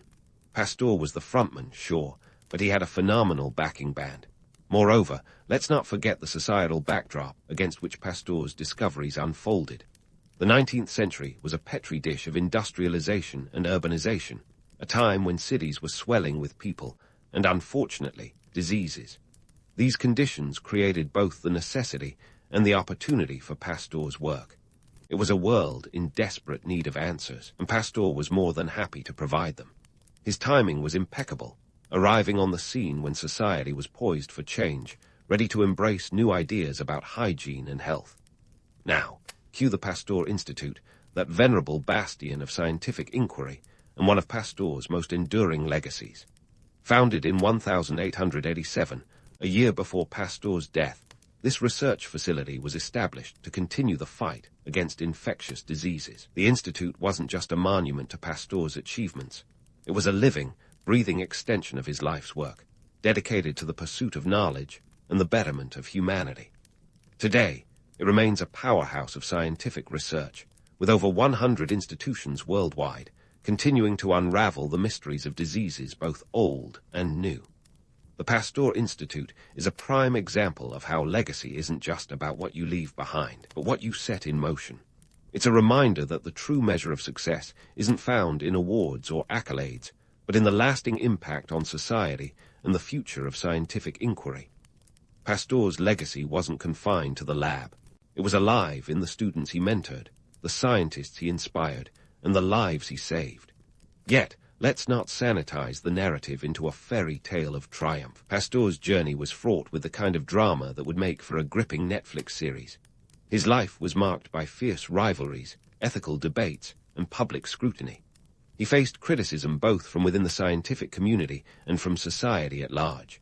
His methods, though groundbreaking, were sometimes controversial, pushing the boundaries of ethical science. But perhaps that's the point.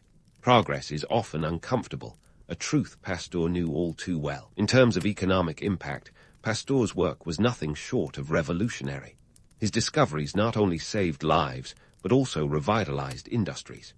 By debunking myths and applying scientific rigor, he transformed sectors like agriculture and food production. The global dairy industry, now worth trillions, owes much to Pasteur's pioneering work in pasteurization.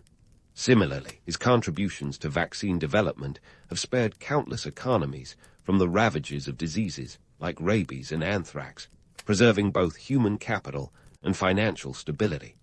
In reflecting on Pasteur's life, it's crucial to strip away the romanticized image of the isolated genius.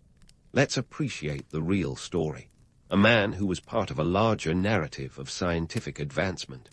Pasteur was a product of his time, shaped by the societal pressures, collaborations, and challenges that defined the 19th century. His brilliance lay not just in his discoveries, but in his ability to recognize the potential of teamwork and the importance of applying science to solve real-world problems. So, what's the takeaway from Pasteur's remarkable journey? It's a reminder that science is a collective endeavor, a tapestry woven from the threads of countless minds. Pasteur's legacy is one of curiosity, collaboration, and the courage to confront the unknown. It's a testament to the idea that progress often requires stepping outside one's comfort zone and embracing the chaos and controversy that accompany true innovation. As we conclude our exploration of Louis Pasteur's life and legacy, let's carry forward the lessons he imparted. Let's remain curious, collaborative, and courageous in our pursuit of knowledge. Let's challenge the status quo, question the unquestionable, and never lose sight of the societal impact of our discoveries. In the grand tapestry of history, Pasteur's story is but one thread, yet it is a thread that continues to inspire, challenge, and provoke. His life was a testament to the power of science to change the world, one microscopic discovery at a time. And so, with a nod to the past and an eye on the future, let's toast to Louis Pasteur, a man whose legacy reminds us that the invisible can indeed be mighty, and that sometimes the most profound changes begin with a simple, yet daring question. As we sip our pasteurized beverages or ponder the wonders of modern medicine, let's remember the giants on whose shoulders we stand. Here's to the power of curiosity, the spirit of collaboration, and the relentless pursuit of a better tomorrow. Cheers to Louis Pasteur, a true pioneer of scientific progress. In the dusty corridors of history, the Fatimid Caliphate emerges like a surprise plot twist, an obscure sect claiming the spotlight on the grand stage of empires. Born from the Ismaili sect of Shia Islam, these folks were the medieval equivalent of an indie band suddenly headlining a major festival. Their claim to fame, a bold declaration of descent from Fatima, the Prophet Muhammad's daughter. Talk about a family tree with some serious bragging rights. Now, before we dive into the nitty-gritty of their rise, let's set the scene. It's the 9th century, a time when religious and political upheavals were practically hobbies in the Islamic world. The Abbasid Caliphate was the big kid on the block, with its sprawling empire and a knack for opulent living. But lurking in the shadows were the Ismailis, a group that not only questioned the legitimacy of the Abbasids, but also dreamed of toppling them. Ambitious, definitely. Outlandish, possibly. But hey, stranger things have happened. The Ismailis were like a secret club, gathering in hushed whispers and spreading their beliefs across the Islamic world. Their core message was simple yet radical. They believed in a line of imams directly descended from Ali and Fatima, and they weren't shy about it. This claim was their golden ticket, their ace in the hole, and they played it with gusto. But let's be real here. Genealogy in the 9th century wasn't exactly a precision science. Proving lineage involved more faith than fact, and the Fatimids were banking on their followers' willingness to believe rather than demanding a DNA test. Fast forward a bit, and the Ismailis found themselves a charismatic leader in the form of Abu Abdallah al-Shi. This guy was a persuasive preacher with a knack for rallying the troops. Picture him as the medieval hype man traveling across North Africa, spreading the Ismaili doctrine and gathering support like a snowball rolling downhill. His efforts bore fruit in the region of Ifriqiya, modern-day Tunisia, for those keeping score at home. Ifriqiya was a hotbed of discontent, with the local Aghlabid rulers failing to win any popularity contests. Al-Shi saw an opportunity and seized it with both hands. By 909 C, the stage was set for a seismic shift. The Ismailis, under Al-Shi's leadership, overthrew the Aghlabid dynasty, and in a dramatic flourish, installed their own caliphate. Enter the Fatimid Caliphate, named after Fatima, their claimed ancestor and the ideological beacon of their movement. They declared their first caliph, Abdallah al-Mahdi Billah, as the rightful leader of the Islamic world. No big deal, right? Just a small religious movement with dreams of grandeur suddenly steering the ship of state. But here's the kicker. Despite their audacious claims, the Fatimids had to prove they weren't just a flash in the pan. Establishing a caliphate was one thing, maintaining it was a whole other ballgame. The Fatimids were acutely aware that power wasn't just about grand declarations. It was about legitimacy, a commodity that was as valuable as gold in the medieval political marketplace. They needed not just to claim, but to convince. So how did they do it? For starters, they leaned heavily on their religious narrative. The Fatimids positioned themselves as the true guardians of Islam, contrasting themselves with the Abbasids, who, according to Fatimid rhetoric, were corrupt and illegitimate. They used this narrative to gather support among those disenchanted with the status quo. The Fatimids' promise of a more just society, underpinned by their interpretation of Islam, had an undeniable appeal, especially to those who felt marginalized. Moreover, they were shrewd operators in the political arena. The Fatimids weren't just about high-minded ideals. They understood the importance of realpolitik. They forged alliances, brokered peace deals, and when necessary, wielded the sword to defend their burgeoning empire. Their capital, Maurya, became a hub of activity, a testament to their growing influence and ambition. It was a clear signal to friend and foe alike. The Fatimids were here to stay. The Fatimids' rise is a classic underdog story with layers of irony and intrigue, a group that began as a small, underground movement, often dismissed by the established powers. managed to carve out a caliphate that would endure for more than 2 centuries. They challenged the prevailing narrative of their time, and while their claims of lineage may invite skepticism, there's no denying the impact they had on the historical landscape. So, as we wrap up this chapter of their story, remember, the Fatimids weren't just dreamers, they were doers. They took the audacious step of transforming belief into power, a leap of faith that reshaped the map of history. Stay tuned, because in the next installment, we'll delve deeper into how this fledgling caliphate expanded its influence and navigated the choppy waters of medieval geopolitics. And so, the Fatimids, with their newly minted caliphate, were ready to take on the world, or at least North Africa. But they weren't going to conquer it with just grand speeches and ornate titles. No, they needed boots on the ground and allies in the field. Enter the Berber tribes, the unsung heroes of the Fatimid expansion, who, despite being often overlooked in historical narratives, played a pivotal role in this epic saga. The Berbers were like the rock stars of the medieval North African landscape, holding the kind of regional clout that made them indispensable allies. These tribes knew the terrain better than anyone, and more importantly, they had a deep-seated interest in shaking up the status quo. The Fatimids, ever the savvy operators, recognized this and reached out with an offer that was hard to refuse. Join us, and together we'll rewrite the history of North Africa. There's a certain romance to the idea of these alliances, pacts sealed in the dusty heat of the desert, with handshakes and promises under the starlit sky. But let's not kid ourselves. This wasn't a scene from a medieval buddy movie. The Berbers and the Fatimids had mutual interests, sure, but they were also pragmatic to the core. For the Berbers, aligning with the Fatimids meant a chance to gain power and influence, while the Fatimids got the local expertise and manpower they desperately needed. It was a win-win, but one grounded in hard-nosed realpolitik rather than idealistic dreams. The Berbers brought more than just muscle to the table. They were strategic geniuses when it came to guerrilla warfare, a crucial skill set when taking on entrenched powers. Their knowledge of local routes and resources was indispensable, turning what could have been a logistical nightmare into a tactical advantage. Think of them as the GPS of the medieval battlefield, guiding the Fatimid forces through the complex maze of North African politics and geography. Now, let's talk numbers because, in history, they matter. By 921 C, the Fatimid forces, bolstered by their Berber allies, had extended their control well beyond Ifriqiya. They captured key cities like Sijil Masa and Fez, expanding their territory to include parts of what is now modern-day Morocco and Algeria.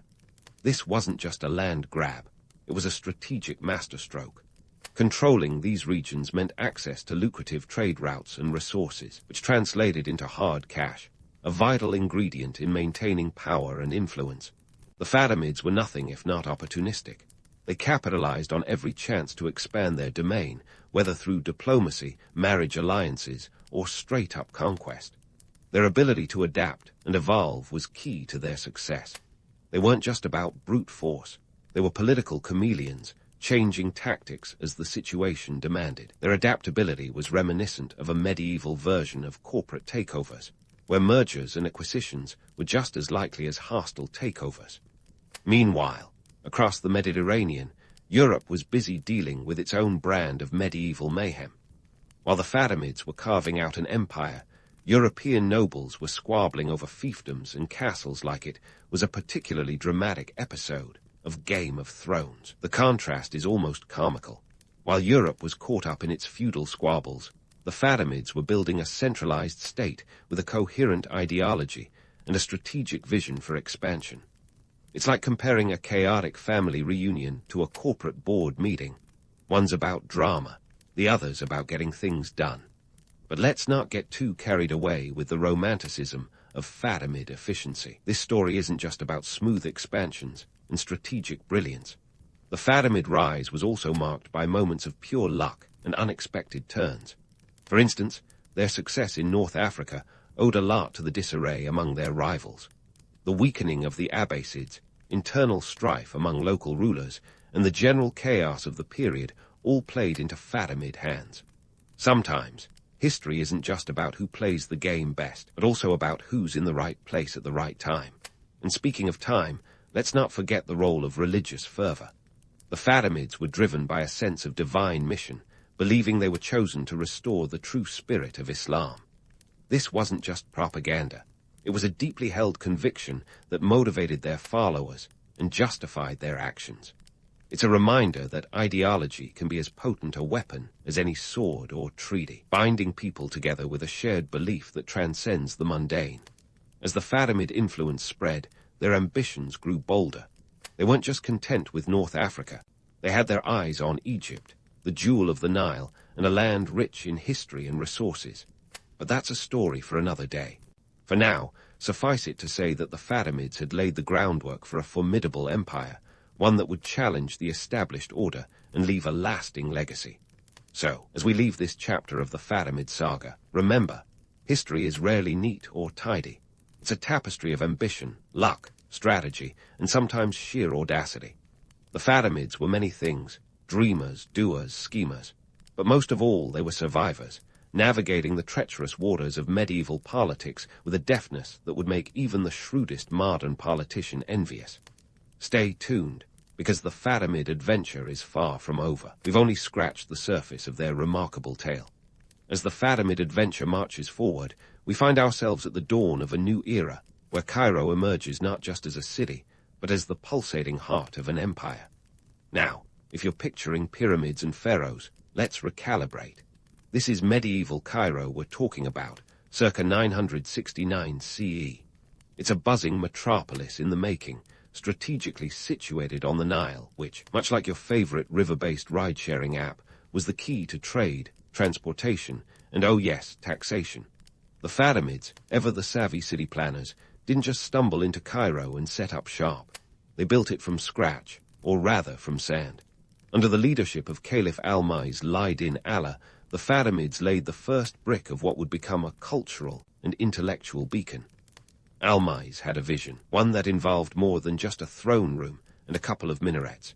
He saw Cairo as a place of learning, a center where scholars and traders would flock like medieval moths to a flame. Cairo wasn't just about grandeur, it was a logistical dream.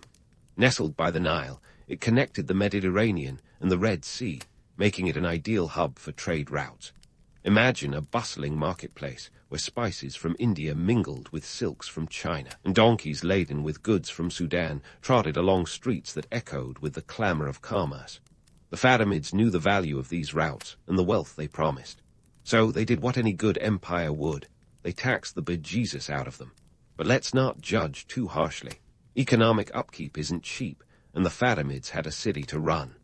Their taxation system was more than just a medieval cash grab.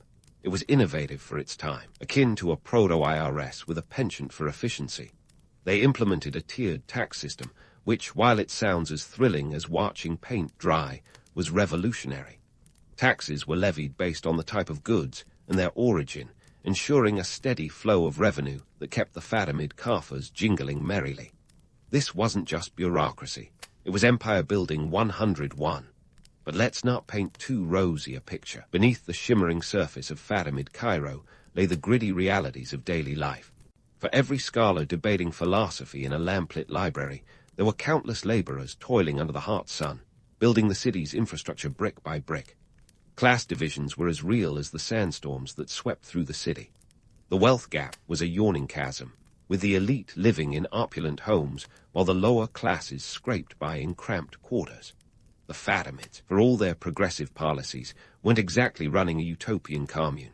Their society was hierarchical, with power concentrated in the hands of a few.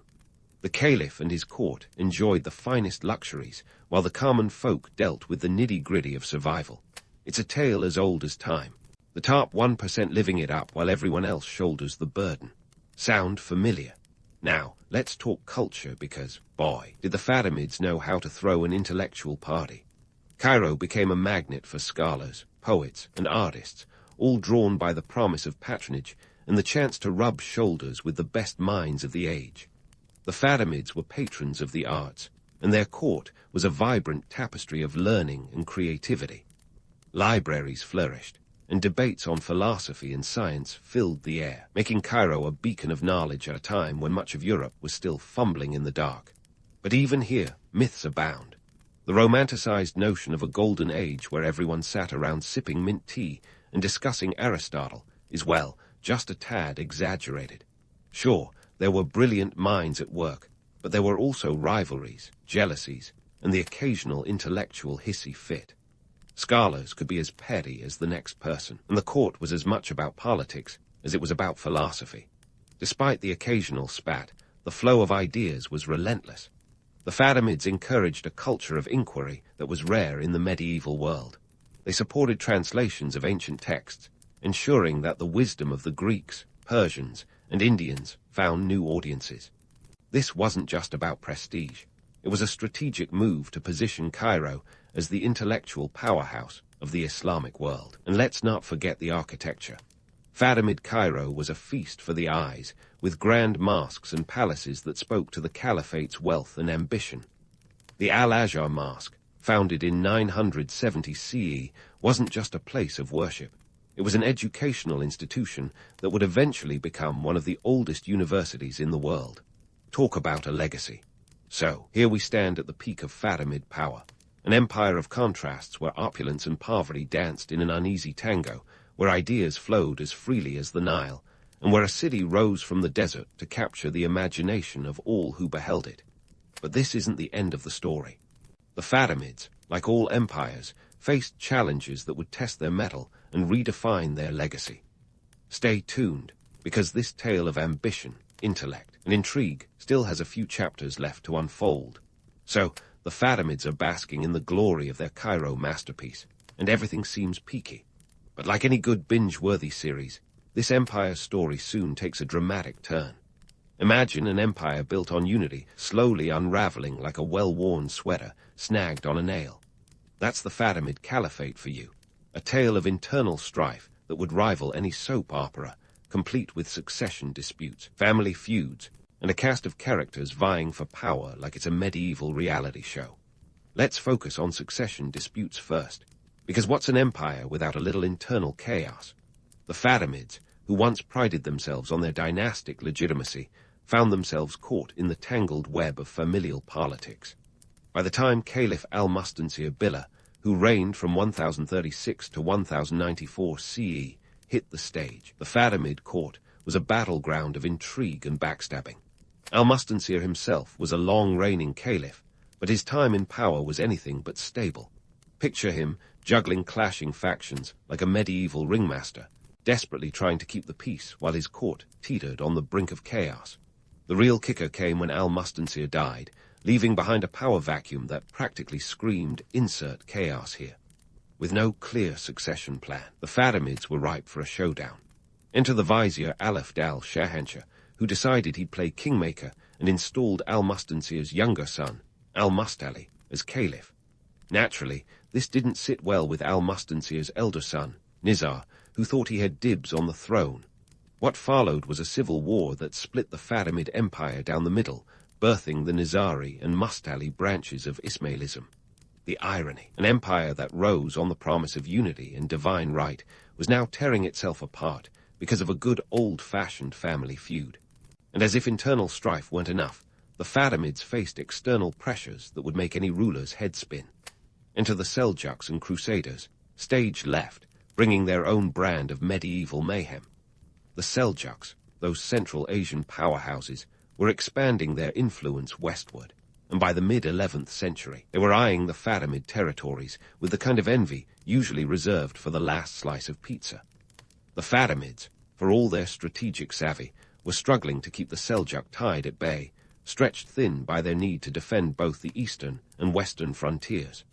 Then there were the Crusaders, who burst onto the scene like an unexpected plot twist.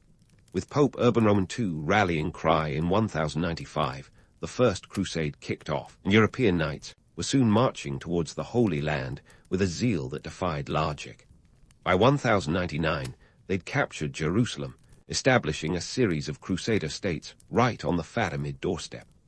The Fatimids, who had once boasted control over Jerusalem, found themselves in a precarious position, squeezed between the Seljuks to the east and the Crusaders to the west. It was like being stuck between a rock and a hard place, except the rock was armed with zealots, and the hard place had a penchant for expansion. The Fatimids' military overreach only compounded their woes. In their bid to reclaim lost territories and fend off invaders, they stretched their resources to the breaking point. The costs of maintaining a standing army, coupled with the need to fortify defenses, drained the Fatimid treasury faster than you can say financial crisis. By the early 12th century, their once bustling economic powerhouse of an empire was teetering on the brink of bankruptcy. It's a classic case of biting off more than you can chew, a lesson in overextension that even modern states occasionally forget. Now, let's take a step back and appreciate the irony here. An empire that rose on the promise of unity, divine mandate, and strategic brilliance was now a patchwork quilt of internal divisions and external threats. The Fatimids had played their cards well in the beginning, but the hand they were left with was a losing one.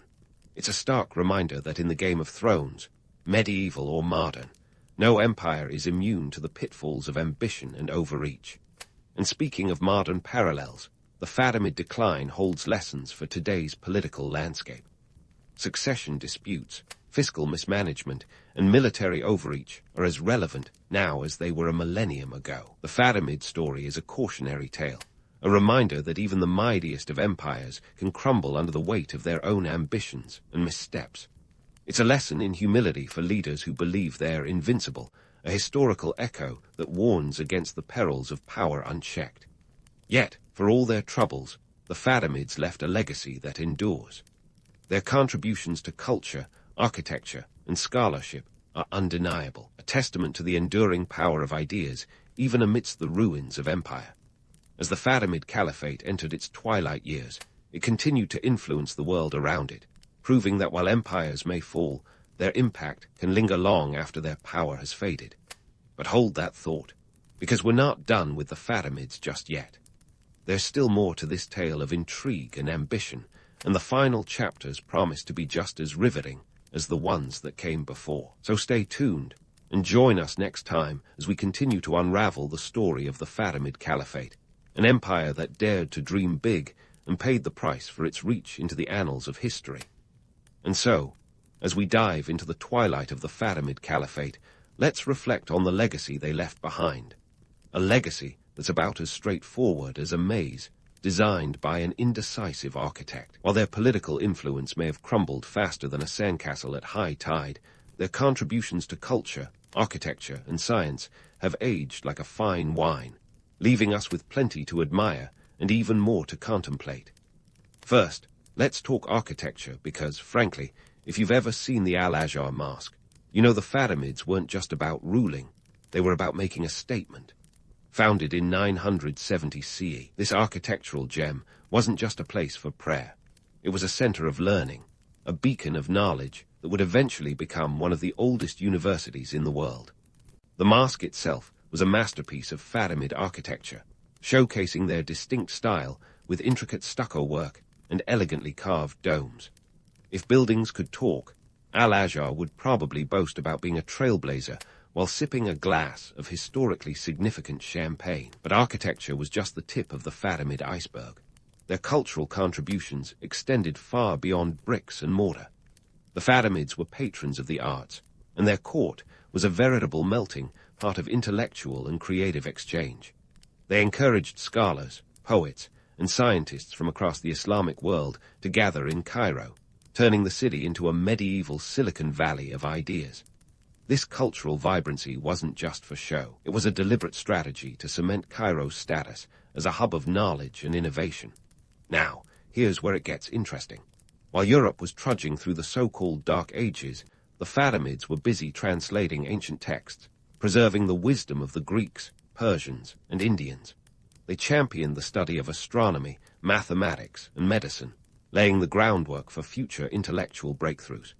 Ever heard of the golden age of Islamic science? You can bet your last historical dollar that the Fatimids had a hand in that. Let's not forget the economic engine that powered their empire.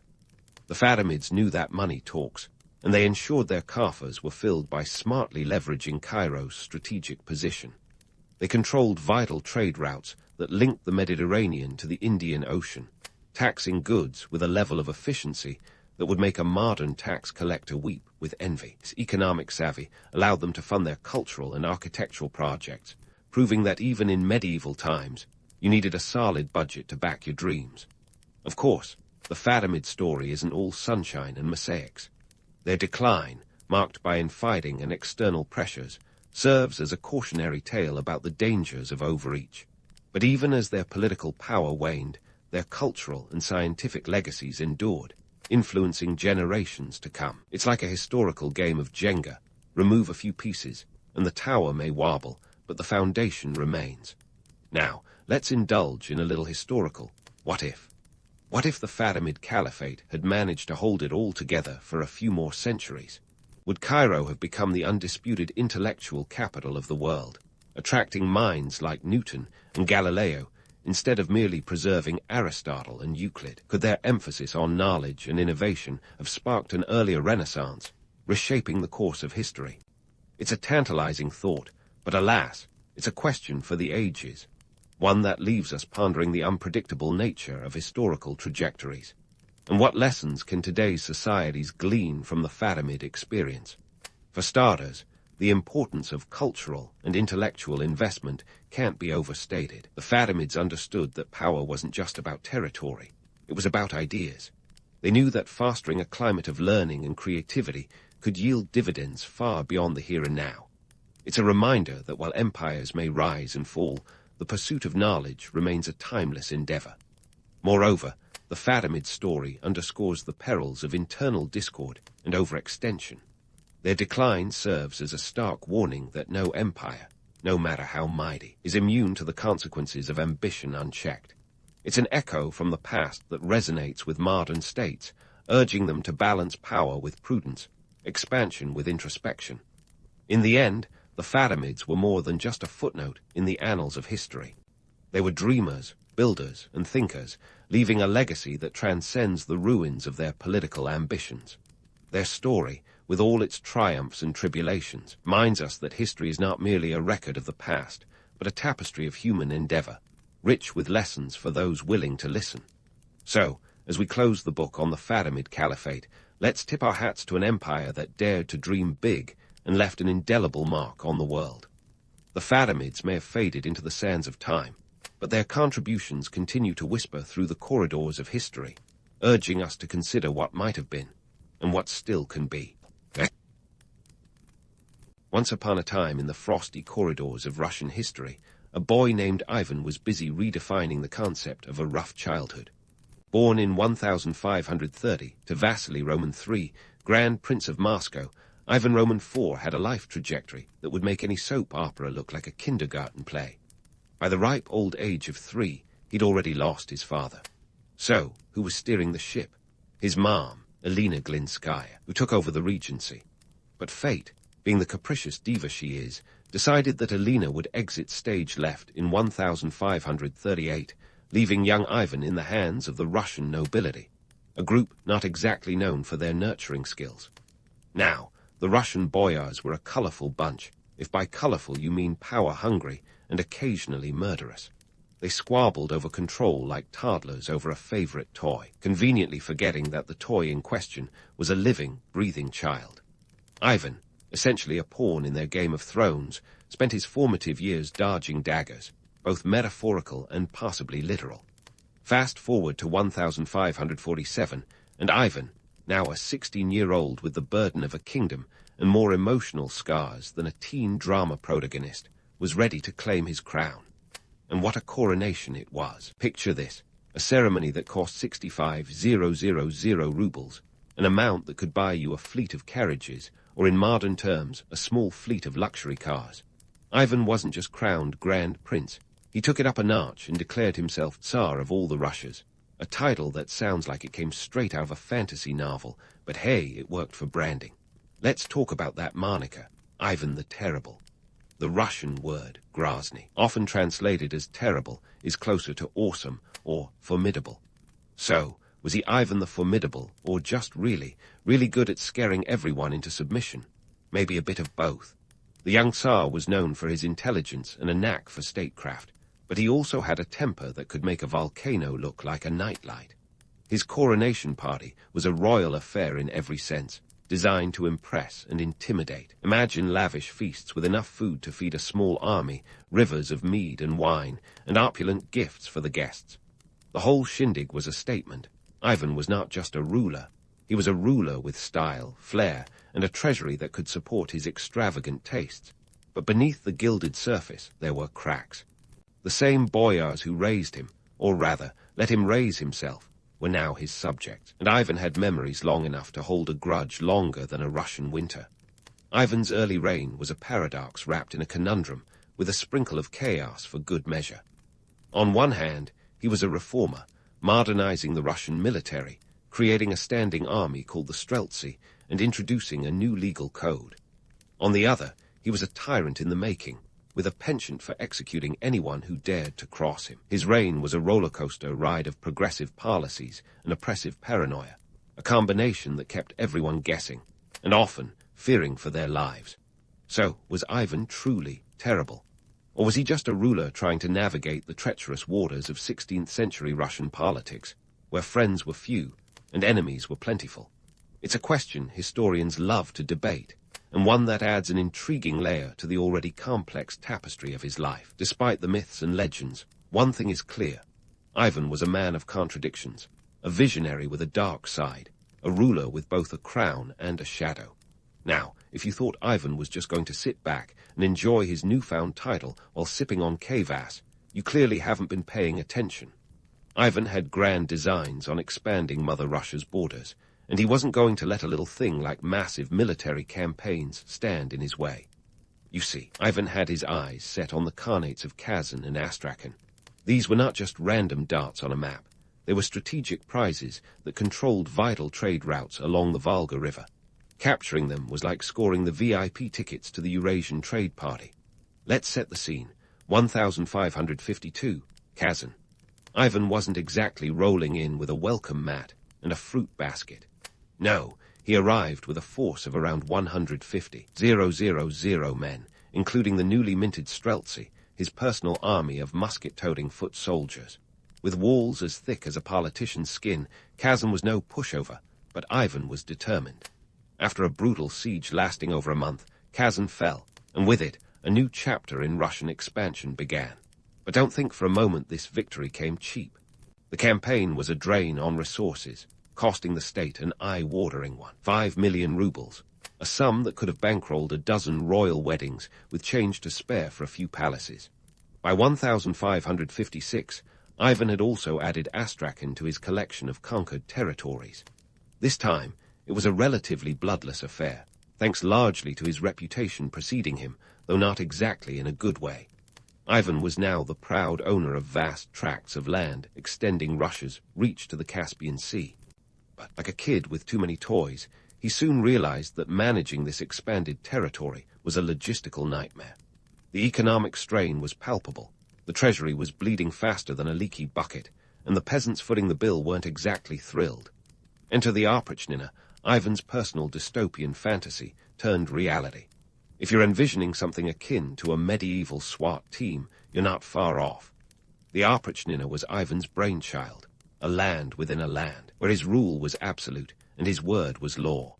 It was as if Ivan took a page from a Game of Thrones script, complete with black-robed enforcers and a penchant for terrorizing anyone who dared to oppose him. Their symbol, a dog's head and a broom, signifying their mission to sniff out and sweep away treachery. Talk about branding. From 1565 to 1572, the Oprichnina cut a swath of fear and chaos across Russia. The boyars, who had once treated Ivan like a plaything, were now scrambling to stay on his good side, or at least to keep their heads attached. The Oprichniki were ruthless, conducting purges and confiscating lands, which unsurprisingly didn't do wonders for the Russian economy. The constant state of fear and the arbitrary confiscation of property led to economic paralysis. Think of it as a medieval version of a stock market crash. But instead of losing your shirt, you might lose your head. As if that wasn't enough, Ivan decided it was time to tango with the Livonian Order, a move that would embroil Russia in a 25-year conflict known as the Livonian War. The goal, control over the Baltic seaports, and a slice of the lucrative European trade pie. The reality: an economic and military quagmire that sucked resources and morale dry. By 1583, the war had ended with Russia losing more than it gained, including territories like Narva and Dorpat. In modern terms, it was like playing an intense game of Risk, only to end up with fewer territories than when you started. The economic impact was profound. The wars and the Oprichnina drained the treasury dry, leading to increased taxation on an already burdened populace. The average peasant was feeling like they were living in a never-ending version of monopoly, where the only properties left were the ones with exorbitant rents. To make matters worse, a series of poor harvests and a little ice age thrown in for good measure meant famine was never far from the door. It's no wonder the Russian economy was teetering like a tightrope walker with vertigo. Ivan's reign was a paradox of power and paranoia, ambition and atrocity. Yes, expanded Russian territory and centralized power like a maestro conducting a chaotic symphony. But the cost, oh, the cost. His policies left a legacy of economic strain and social upheaval that would echo through Russian history like a mournful ballad. As the sun set on Ivan's era, one couldn't help but wonder if his reign was a cautionary tale or just the prologue to Russia's turbulent future. So, as we leave Ivan embroiled in his own web of terror and ambition, remember this: history is a tapestry of contradictions woven together by the choices of those who wield power. And Ivan, in all his terrible glory, was the weaver of a particularly dark and complex pattern. Stay tuned as we unravel more of this intricate tapestry in the next part, because when it comes to Ivan, the story is far from over. As Ivan's story hurtles forward like a runaway sled on a snow-slicked hill, we're about to delve into the darker recesses of this infamous Tsar's psyche. Because let's face it, Ivan's life wasn't all about territorial expansion and political reformation. It was also a torrid tale of temper tantrums that could make a reality TV meltdown look positively serene. The year 1581 marks a particularly infamous entry in Ivan's turbulent saga. It was then that the Tsar's notorious wrath reached its zenith in a tragic episode that would forever stain his legacy. We're talking about the time Ivan struck his own flesh and blood, his son and heir, Ivan Ivanovich, in a fit of rage, a domestic disaster with repercussions that rippled through Russian history like a stone tossed into a pond. Now, before we dive into the grim details, let's set the scene. Ivan, at this point, was a ruler scarred by grief and paranoia. His beloved first wife, Anastasia Romanovna, had died in 1560, and with her passing, many believed the last vestiges of Ivan's humanity went right along with her. The Tsar became increasingly erratic, and his court was a hotbed of suspicion and intrigue. Ivan's temper was no secret, and it was said to be as fiery as a Russian winter is cold, unforgiving and relentless. On that fateful day in 1581, domestic quarrel erupted, as they sometimes do. The details are muddier than a thawing spring road, but here's the gist. Ivan's pregnant daughter-in-law, Yelena Sheremeteva, was involved in a spat with the Tsar over her attire, apparently not up to Ivan's modesty standards. In the ensuing chaos, Ivan's son, Ivan Ivanovich, came to her defense. The result: a boiling over of Ivan's volcanic temper that ended with him delivering a fatal blow to his son's head with a scepter. Talk about a family feud gone horribly wrong. This tragic incident wasn't just a personal calamity, it was a national catastrophe. Ivan Ivanovich was the heir apparent, a capable young man who might have steered Russia through the turbulent waters of succession. With his death, the future of the Rurik dynasty was thrown into jeopardy, leaving Ivan's less competent son, Fedor, as the next in line, a man known more for his piety than his political acumen. Russia was now staring down the barrel of a succession crisis that could make the War of the Roses look like a game of musical chairs. The implications of this act of violence were profound. Ivan's reputation as a mad tyrant was cemented, his legendary temper now more than just courtly gossip. But was he truly mad, or was there a method to his madness? Some historians argue that Ivan's volatile personality was a product of his environment, a childhood marred by betrayal and a reign steeped in treachery.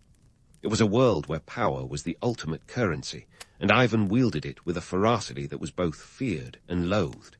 However, Let's not get too carried away with sympathy here. Ivan's reign was a study in contradictions, and his personal demons often had national consequences. His paranoia and penchant for purges left Russia economically drained and socially fractured. The Oprichnina, for instance, wasn't just a tool for political control. It was a blunt instrument of terror that devastated the boyar class and destabilized the feudal economy. Imagine running a business where the rules change daily and your assets can be seized on a whim. That was the Russian economy under Ivan. And yet, for all his faults, Ivan was a ruler with a vision. A twisted vision, perhaps, but a vision nonetheless. He sought to centralize power, to transform Russia from a patchwork of feudal principalities into a formidable state. His campaigns in Kazan and Astrakhan were part of this grand design, as was his obsessive tinkering with legal codes and military reforms. But here's the rub. Ivan's grand ambitions were constantly undermined by his own volatile nature. His inability to control his temper and his tendency toward paranoia were his Achilles heel, eroding the very foundations of the state he sought to strengthen. It's the kind of tragic flaw that would make Shakespeare nod in recognition. So, what are we to make of Ivan the Terrible? Was he a madman, a visionary, or simply a product of his times? The truth, as always, is likely a messy combination of all three. Ivan's story is a cautionary tale about the corrosive power of unchecked authority and the dangers of a ruler whose greatest enemy was often himself.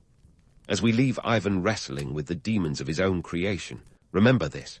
History is a complex tapestry, woven from the threads of ambition, fear, love, and hate. And Ivan, in all his terrible glory, was a master weaver, spinning a story that continues to captivate and confound. Stay tuned as we delve deeper into the labyrinthine corridors of Ivan's reign, because this tale is far from over. Ivan's story is like a Russian nesting doll of contradictions, each layer revealing a more complex version of the man who wore the crown. As we delve into his later years, it's time to uncover the unexpected chapters of his life, a saga not just of swords and scepters, but of psalms and sonnets. Yes, beneath the blood-stained cloak of Ivan the Terrible was a man with a surprisingly soft spot for culture and religion. Go figure, right? The same guy who could end a dinner party with a decapitation was also penning letters on theology and commissioning cathedrals. It's like finding out your favorite heavy metal guitarist has a secret passion for knitting. Now, you might wonder, how does a man with a resume full of terror and tyranny find room for art and faith? It's a question that makes historians scratch their heads and conspiracy theorists rub their hands with glee. Let's start with Ivan's literary pursuits. He was quite the pen pal, engaging in correspondence that spanned continents. His letters to Prince Kurbsky, a former ally turned defector, are a masterclass in passive-aggressive rhetoric. In these missives, Ivan waxed poetic about divine right and the burdens of leadership, all while accusing Kurbsky of betrayal. Think of it as a 16th-century version of airing your dirty laundry on social media. But Ivan's interest in religion wasn't just a hobby. It was a cornerstone of his rule. He saw himself as the protector of orthodoxy, a role he took seriously enough to warrant a few papal side-eyes. Ivan's reign coincided with the Council of Trent, a series of Catholic reforms that he viewed with suspicion. He even toyed with the idea of converting Russia into a theocracy, which might have been a tad ambitious given his branding as the Terrible. Still, Ivan's religious fervor was genuine, and his patronage of the arts often had a spiritual twist. The St. Basil's Cathedral, that iconic swirl of colors in Moscow, was commissioned by Ivan to celebrate his conquest of Kazan. It's a kaleidoscope of Russian architecture, a testament to Ivan's vision, and let's be honest, his need to make a statement. Speaking of statements, Ivan's attempts at foreign diplomacy were a spectacle in their own right. Picture this, a man notorious for his temper trying to charm the likes of Queen Elizabeth I. Yes, Ivan wrote to the English Queen, proposing an alliance and even hinting at marriage. It's like watching a tiger try to woo a porcupine, not exactly a match made in heaven. Elizabeth, ever the diplomat, politely declined, though she did keep the correspondence going, perhaps out of curiosity or sheer amusement. Ivan's diplomacy was as unpredictable as his temper, and his overtures often left foreign courts scratching their heads. Take, for instance, his negotiations with the Holy Roman Empire. Ivan sought to strengthen ties with the Habsburgs, But his methods were, well, unique. He sent emissaries with gifts ranging from furs to falcons, a gesture that might have been more successful if it hadn't been coupled with demands for military support against Poland. It's the classic carrot and stick approach, but with more fur. Ivan's cultural and religious exploits weren't just vanity projects. They were strategic moves in his grand chess game of power. By positioning himself as a patron of the arts and a defender of orthodoxy, Ivan was crafting a legacy that extended beyond the battlefield. It was a way to solidify his divine right to rule, a narrative where he wasn't just a Tsar, but a divinely appointed leader with a vision. However, this vision often clashed with the reality of his reign, a reign marked by economic strain and social upheaval. The contradictions in Ivan's character are as intriguing as they are troubling. How could a man capable of such brutality also sponsor monasteries and lament the moral decay of his court? It's a question that defies easy answers and casts a long shadow over his legacy. Perhaps Ivan was a man out of time, a ruler caught between medieval brutality and the dawn of modernity. Or maybe he was simply a product of his environment, a volatile world where power was the ultimate prize and fear the currency of control. The legacy of Ivan the Terrible is a mosaic of contradictions, each piece reflecting a different facet of his complex character. He was a ruler who wielded power with a ferocity that left a lasting imprint on Russia, yet he also left behind a cultural and religious heritage that continues to captivate. As we prepare to delve deeper into the labyrinth of Ivan's reign, remember that history, like Ivan himself, is full of surprises. And in the end, perhaps it's the contradictions that make his story so compelling. A tale of terror and triumph, of violence and vision. Stay tuned as we uncover more of this historical enigma, because the final chapters promise to be as riveting as the rest. As we dive into the aftermath of Ivan the Terrible's reign, let's be clear. Russia was in for one of history's messiest hangovers. When Ivan shuffled off this mortal coil in 1584, he left behind a kingdom as stable as a Jenga tower in an earthquake. His death marked the beginning of the time of troubles, a period that sounds like a rejected name for a metal band, but was actually a succession crisis that made the previous chaos look like a Sunday picnic. You see, Ivan's legacy was a Pandora's box of political and social unrest, a veritable smorgasbord of instability that would buffet Russia for decades. With Ivan Ivanovich, his most capable heir, regrettably deceased thanks to Ivan's own temper tantrum, the Tsar's crown passed to his son Fedor I. Now, Fedor wasn't exactly what you call a mover and shaker. More of a prayer and nap kind of guy, Fedor's interests leaned heavily towards the ecclesiastical rather than the executive. It didn't help that he was reportedly sickly and mentally unfit for the rigors of ruling a fractious domain. Enter Boris Godunov, Fedor's brother-in-law, who quickly became the de facto ruler. Godunov was an astute politician and a man of ambition, but even his Machiavellian maneuvers couldn't change the fact that Russia was a tinderbox ready to ignite. Famine, internal strife, and the ever-looming threat of foreign invasion were the order of the day. It's almost like Ivan left a checklist of disasters in place of a will. Fedor's rule was short-lived, and with his death in 1598, the Rurik dynasty, which had been steering the Russian ship for centuries, was officially out of heirs. This dynastic vacuum sucked in a host of pretenders and impostors, each more colorful than the last. The most notable was the false Dmitri, a man who claimed to be Ivan's deceased younger son. Spoiler alert, he wasn't. His brief reign was a masterclass in opportunism, ending as dramatically as it began, with his assassination in 1606. His death was followed by the equally chaotic reign of Vasily Roman IV, who also found himself dethroned amid the swirling chaos of civil war and invasions. The time of troubles was a period where Russia seemed to be auditioning for the role of Europe's resident disaster zone. The Polish-Lithuanian Commonwealth saw an opportunity and decided to crash the party, occupying Moscow in 1610. As you can imagine, this didn't sit well with the locals, who responded with a nationalistic fervor that eventually led to the expulsion of foreign forces and the crowning of a new Tsar in 1613.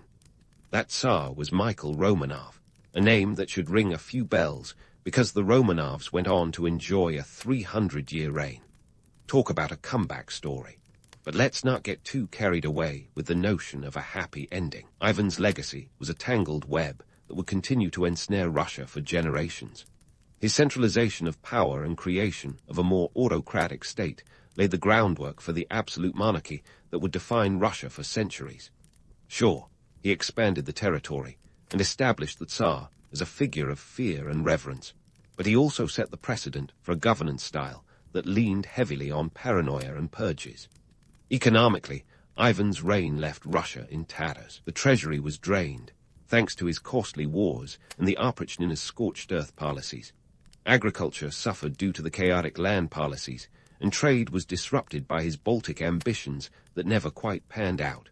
The Russian economy was like a horse running a race with a broken leg, hobbling along but not getting very far. Socially, his reign left a deep scar. The boyars, once a powerful counterbalance to the Tsar, were decimated, leaving a vacuum that centralized power further into the hands of the monarchy. The average peasant, meanwhile, was left to bear the brunt of increased taxes and labor demands, fostering resentment that would occasionally bubble over into open revolt. So, what does all this mean for Ivan's legacy? Was he a necessary evil, forging a stronger, centralized state from the chaos of medieval Russia? Or was he a tyrant whose reign of terror set Russia on a path of autocracy and repression? The truth, as always, is more complex than a simple yes or no can capture. Ivan was a ruler of vision, albeit a vision often clouded by his personal demons and a volatile temper. His contributions to Russian statehood are undeniable, but so too are the costs of his reign. In the end, Ivan the Terrible's legacy is like a Russian winter, harsh, enduring, and impossible to ignore.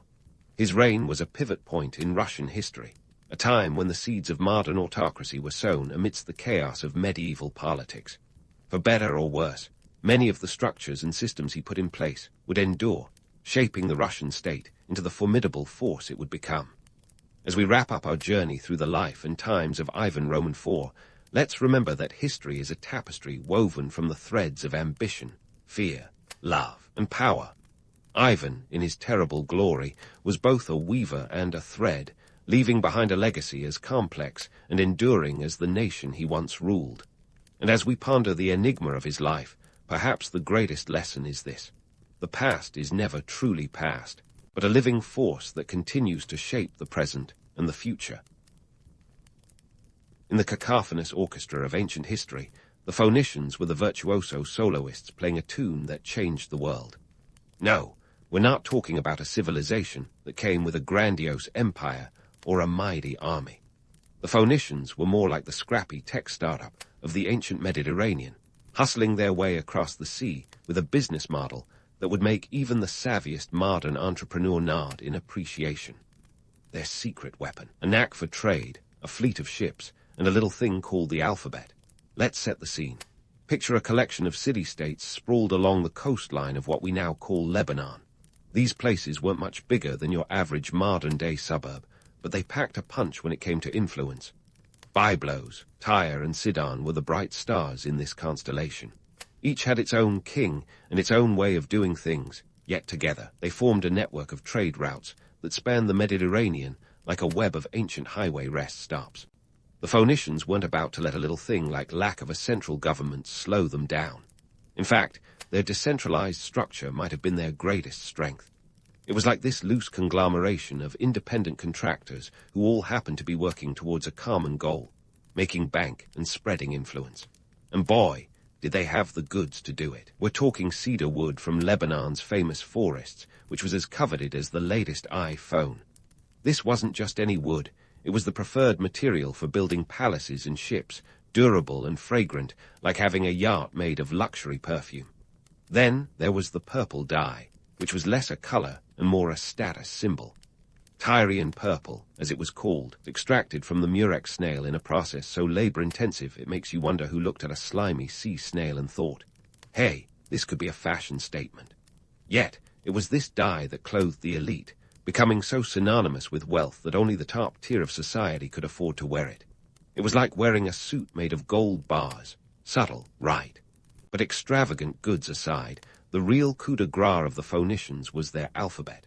Before they came along, writing was like trying to decipher a complex puzzle, with hundreds of symbols needed to convey a single thought. Enter the Phoenicians with their 22-character alphabet, a streamlined system that was less about grand artistic expression and more about getting the point across efficiently. It was literacy for the masses, or at least for traders who needed to record transactions without hauling around a Rosetta Stone. And the best part, they spread this alphabet wherever they went, planting the seeds of literacy across their trade routes like Johnny Appleseed with a better business plan. Unlike the Egyptians and their hieroglyphs, or the Mesopotamians with their cuneiform, the Phoenician alphabet was adaptable, portable, and designed for speed. It was the ancient world's version of a viral tweet, short, sweet, and capable of reaching beyond its original audience. So how did these maritime maestros pull it off? It wasn't just blind luck or good geography, though having a coastline dotted with natural harbors certainly didn't hurt. The Phoenicians had an audacious streak. They took to the seas like ducks to water, their ships crisscrossing the Mediterranean like it was their personal swimming pool. They ventured as far west as Spain and as far east as Cyprus, trading goods and ideas at every port. Imagine the guts it took to sail beyond the horizon when most folks thought the Earth was the cosmic equivalent of a flat pancake. In their heyday, around 1200 to 800 BCE, Phoenician ships were a common sight on the waves. They were the FedEx of the ancient world, delivering not just goods, but culture, language, and innovation. The Greeks, for instance, picked up the Phoenician alphabet and adapted it, paving the way for the Latin script that would eventually dominate Western civilization. It's no exaggeration to say that without the Phoenicians, Shakespeare might have been scribbling in pictograms instead of penning sonnets. Yet, for all their achievements, the Phoenicians remain something of an enigma. They didn't leave behind grand monuments or towering statues, preferring to let their influence speak for itself. Their legacy is a whisper rather than a shout. But what a whisper it is. They were the great connectors of the ancient world, using their trade networks to weave the Mediterranean into a tapestry of cultural exchange. And while they might not have had the pomp and circumstance of empires like Rome or Egypt, their impact was profound. The Phoenicians were the unsung heroes of antiquity, an underdog story wrapped in cedar and dyed in purple. Their alphabet was a gift to the world, a tool that would outlast their own civilization and become a cornerstone of human communication. They were, in essence, the Steve Jobs of their time, offering a sleek, user-friendly product that revolutionized how we share ideas. So next time you jot down a grocery list or send a text, spare a thought for these ancient pioneers who, without fanfare or fuss, changed the course of history. And speaking of revolutionary tools, let's dig into the Phoenician alphabet, the ancient world's answer to a Swiss Army knife. This wasn't just some linguistic doodad.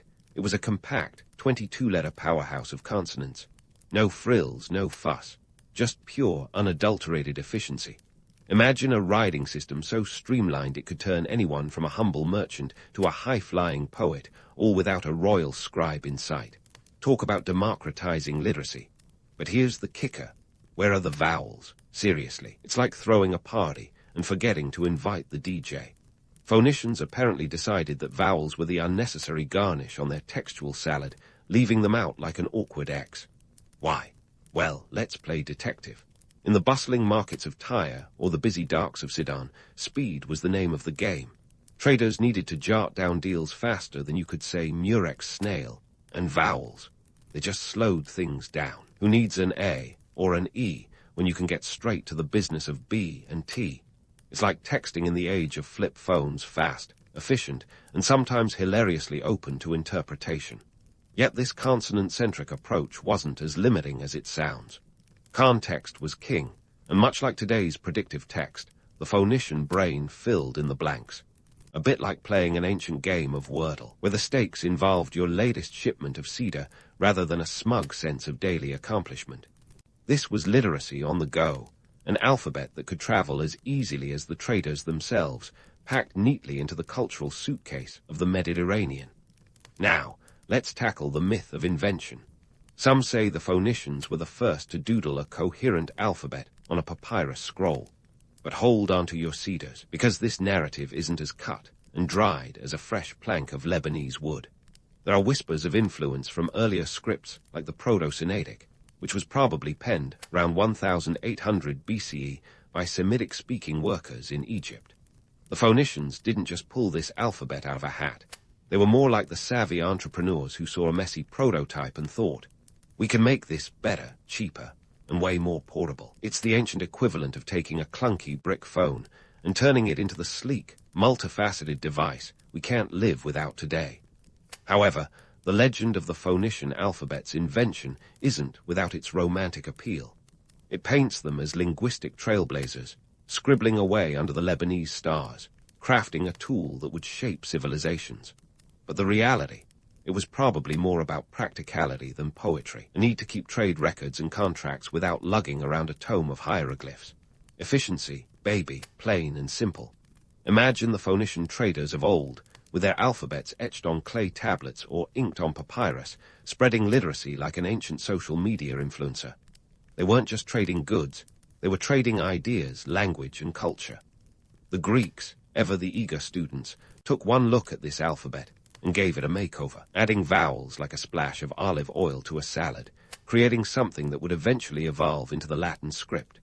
The Phoenicians set the stage, and the rest of the world followed suit. Fast forward to today, and we can trace the roots of our QWERTY keyboard back to those Phoenician darks. Each tap of a key is a nod to an ancient trader scribbling notes on a deal, maximizing speed and minimizing effort. It's a reminder that sometimes less really is more. A lean, mean writing machine that paved the way for everything from epic poetry to daily emails. But let's not forget the broader picture. The Phoenician alphabet didn't just change the way people wrote, it changed the way they thought. It broke the monopoly of literacy held by priestly elites and pharaohs, putting the power of the written word into the hands of the everyday merchant. It was a cultural shake-up that said, hey, you don't need to be born into wealth to leave your mark on history. It was the ancient world's version of a disruptive tech startup, turning the status quo on its head and letting anyone with a stylus and a clay tablet get in on the action. And yet, for all its revolutionary impact, the Phoenician alphabet wasn't about grand narratives or epic tales. It was a workhorse, designed for commerce and communication. The Greeks and later societies would borrow it for more artistic endeavors, but to the Phoenicians, it was about the bottom line. A reminder that sometimes the most profound changes come not from grand gestures, but from simple, practical innovations. As we close this chapter on the Phoenician alphabet, let's savor the irony. A civilization known for its trade and seafaring savvy also gave us one of the most enduring legacies of the ancient world, a writing system that has outlasted empires and kingdoms, a tool born from the needs of commerce that became the cornerstone of culture and communication. The Phoenicians might not have left behind towering statues or vast empires, but they left us with something far more enduring, the very letters we use today. But don't put away your stylus just yet. We've got more Phoenician tales to tell, from their intrepid journeys across treacherous seas to their cunning in trade negotiations.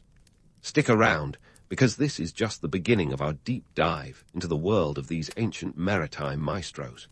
As the Phoenicians sailed off into the sunset, leaving a wake of linguistic innovation, their alphabet was just getting warmed up.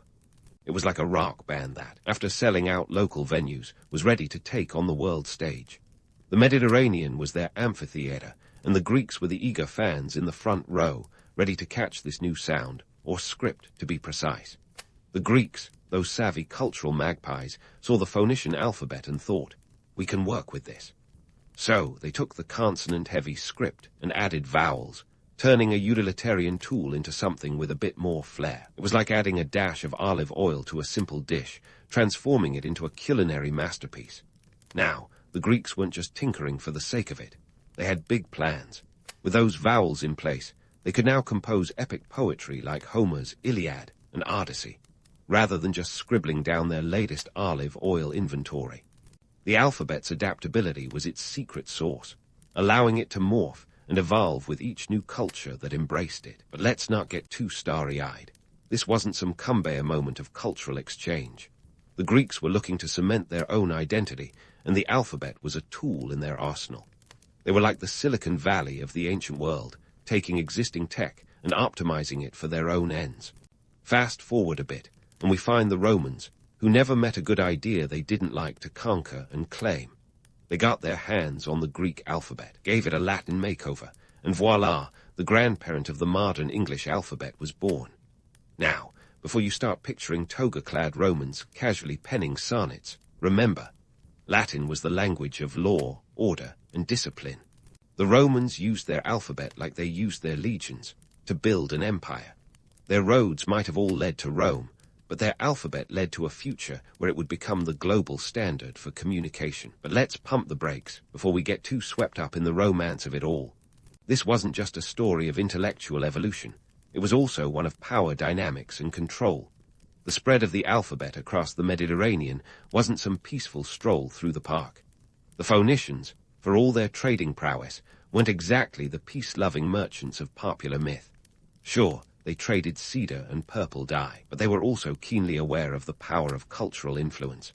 The alphabet was a Trojan horse of sorts, embedding Phoenician ideas and values into the very fabric of the societies they traded with.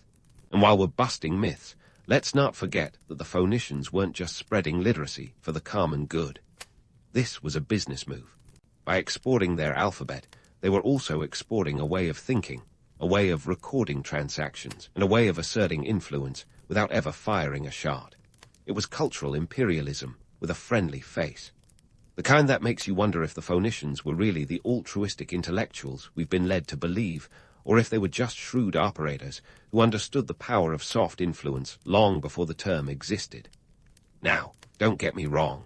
The romantic image of the Phoenicians as maritime messengers of literacy has its charm. It's a narrative that appeals to our love of underdog stories and the triumph of intellect over brute force.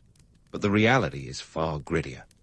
The alphabet's spread was as much about economic dominance as it was about cultural exchange. The Phoenician traders were like the venture capitalists of their day, investing in ideas and innovations that would yield returns for generations.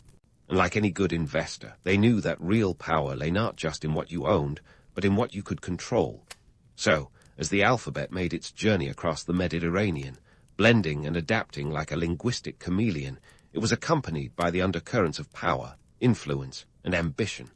The Phoenicians had set the stage, but the Greeks and Romans were the ones who would take the spotlight, using the alphabet to write their own chapters in history.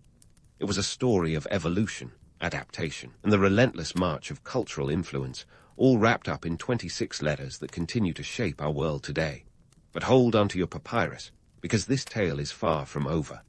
The alphabet's journey across the Mediterranean was just the beginning. As it spread, it would continue to evolve, leaving its mark not just on language, but on the very way we perceive the world. From the bustling ports of Carthage to the distant shores of Britannia, the alphabet was a silent witness to the rise and fall of empires, a constant in a world of change. And while the Phoenicians themselves may have faded into the annals of history, their legacy lives on every time we put pen to paper or finger to keyboard. So stay tuned, because there's more to uncover in this saga of letters and legacy. The Phoenician alphabet was just the opening act, and the main event is about to begin. From the dusty scrolls of ancient libraries to the digital screens of today, the story of the alphabet is a story that transcends time and space, a testament to the power of ideas to shape the world.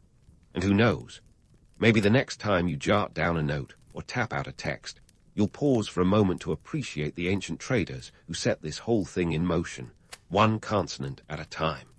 And so the tale of the Phoenician alphabet continues, illustrating how a simple string of consonants could transform the very fabric of society. This wasn't just a story of scribes and symbols, but one of seismic shifts in power and politics. Let's set sail on this next leg of our journey, where we explore how literacy turned from an elite pastime into a tool for the masses, and why that was a game changer.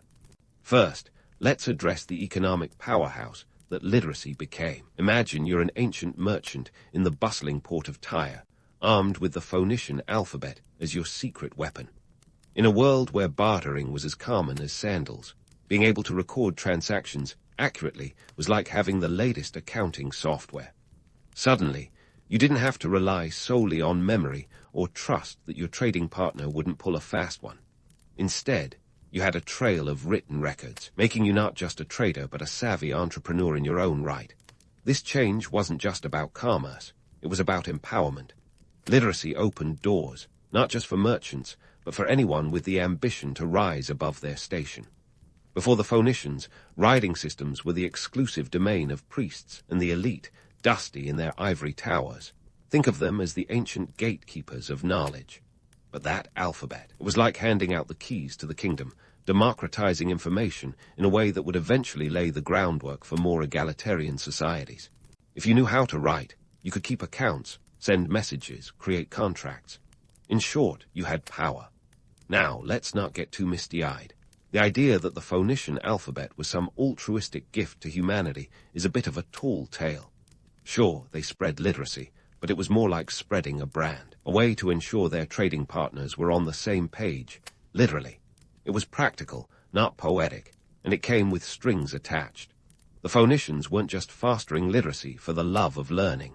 It was a strategic move to facilitate trade and influence. It was like handing out smartphones with pre-installed apps that just happened to promote your business interests. As the alphabet spread, the socio-political landscape began to shift. Those 22 characters weren't just ink on papyrus. They were a catalyst for intellectual revolutions. Take Athens, for example. By the 5th century BCE, the use of the alphabet had permeated Greek society, contributing to a cultural renaissance that birthed democracy. Suddenly, more people could engage with ideas, debates, and decisions. The polis, the city-state, became a forum for civic participation, where citizens could literally write their own destinies. It was like going from a closed Facebook group to a public forum where everyone had a voice. This budding democracy, however, wasn't quite the inclusive utopia you might imagine. Let's be real. The benefits of literacy and democratic participation were largely reserved for free male citizens. Women, slaves, and non-citizens were left out of the loop, making this so-called alphabetic democracy more of an exclusive club with a very selective guest list. It's a bit like celebrating a new restaurant opening when half the town isn't even allowed in. The idea of democracy was revolutionary, yes, but it was also deeply flawed in its execution. And here's where we debunk another myth. The Phoenician alphabet didn't single-handedly create democracy. It was a tool, an important one. But it didn't come with a manifesto for equality. The real magic happened when societies took that tool and used it to build something new. It's akin to handing someone a guitar. It's not going to write a hit song for you, but it gives you the means to create one if you have the imagination and drive. As literacy spread, so did the idea of social mobility. In societies where being able to read and write was once a privilege reserved for the elite, the Phoenician alphabet was like a Trojan horse, sneaking the means of upward movement into the hands of everyday people. It was a quiet revolution, one not fought with swords and shields, but with styluses and ink. Yet, it wasn't without its detractors. Those in power weren't exactly thrilled about the plebeians learning to wield the written word. Consider the political implications. Literacy offered a way to challenge authority, to question the status quo, and to record grievances. It was a conduit for dissent, a means of organizing and communicating ideas that could undermine established power structures. Imagine the consternation of a ruling class faced with a populace increasingly capable of articulating its demands. The alphabet was a double-edged sword. It facilitated control and commerce, but it also enabled resistance and rebellion. Fast forward to Carthage, the Phoenician colony that became a juggernaut in its own right.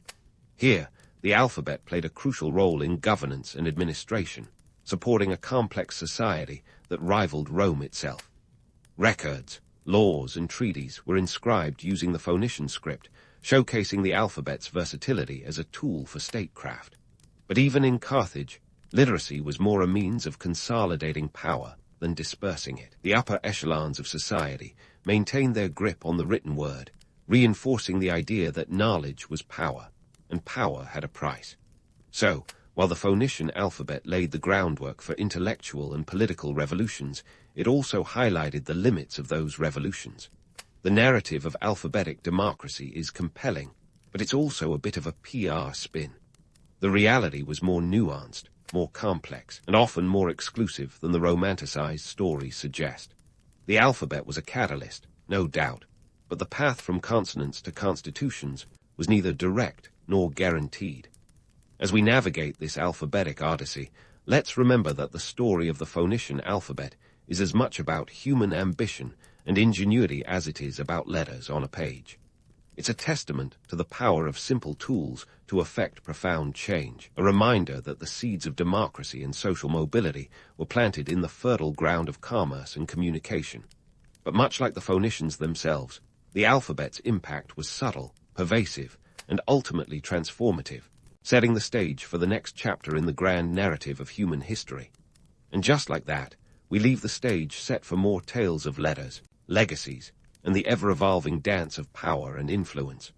Stay tuned, because the alphabet's journey is far from over. And so, as our alphabetic tale drifts toward its conclusion, let's take a moment to marvel at the Phoenician alphabet's most audacious trick, its quiet, unassuming presence in our daily lives. This ancient innovation didn't just stop at making trade routes more efficient or helping Greek poets find their muse. Oh no, it went global, embedding itself into the very fabric of human communication like some linguistic Trojan horse. From the humble beginnings on the sunlit shores of the Mediterranean, those 22 consonants have traveled further and faster than any Phoenician ship ever could.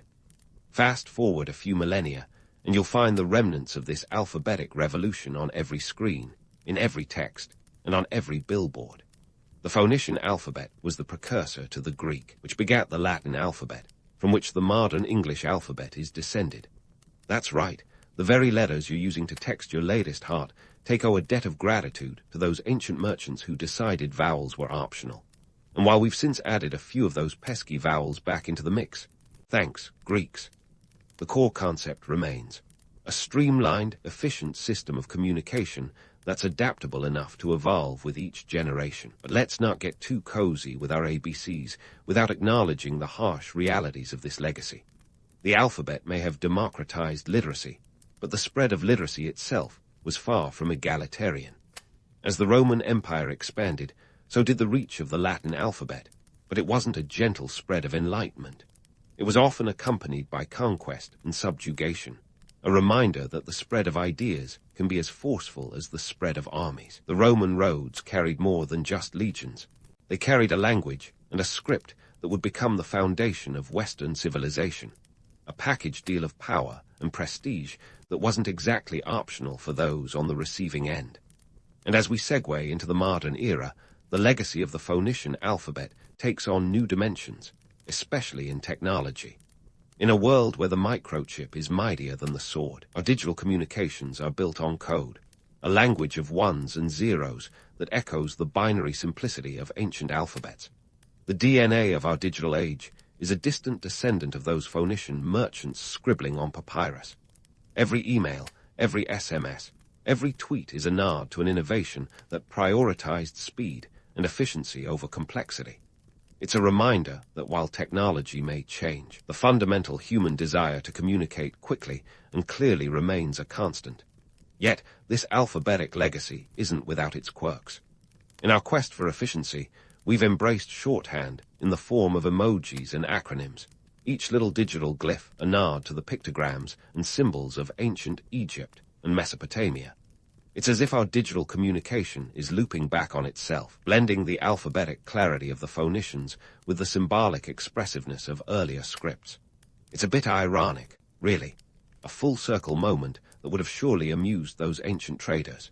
Even in our most modern forms of communication, we're still grappling with the age-old tension between simplicity and expression.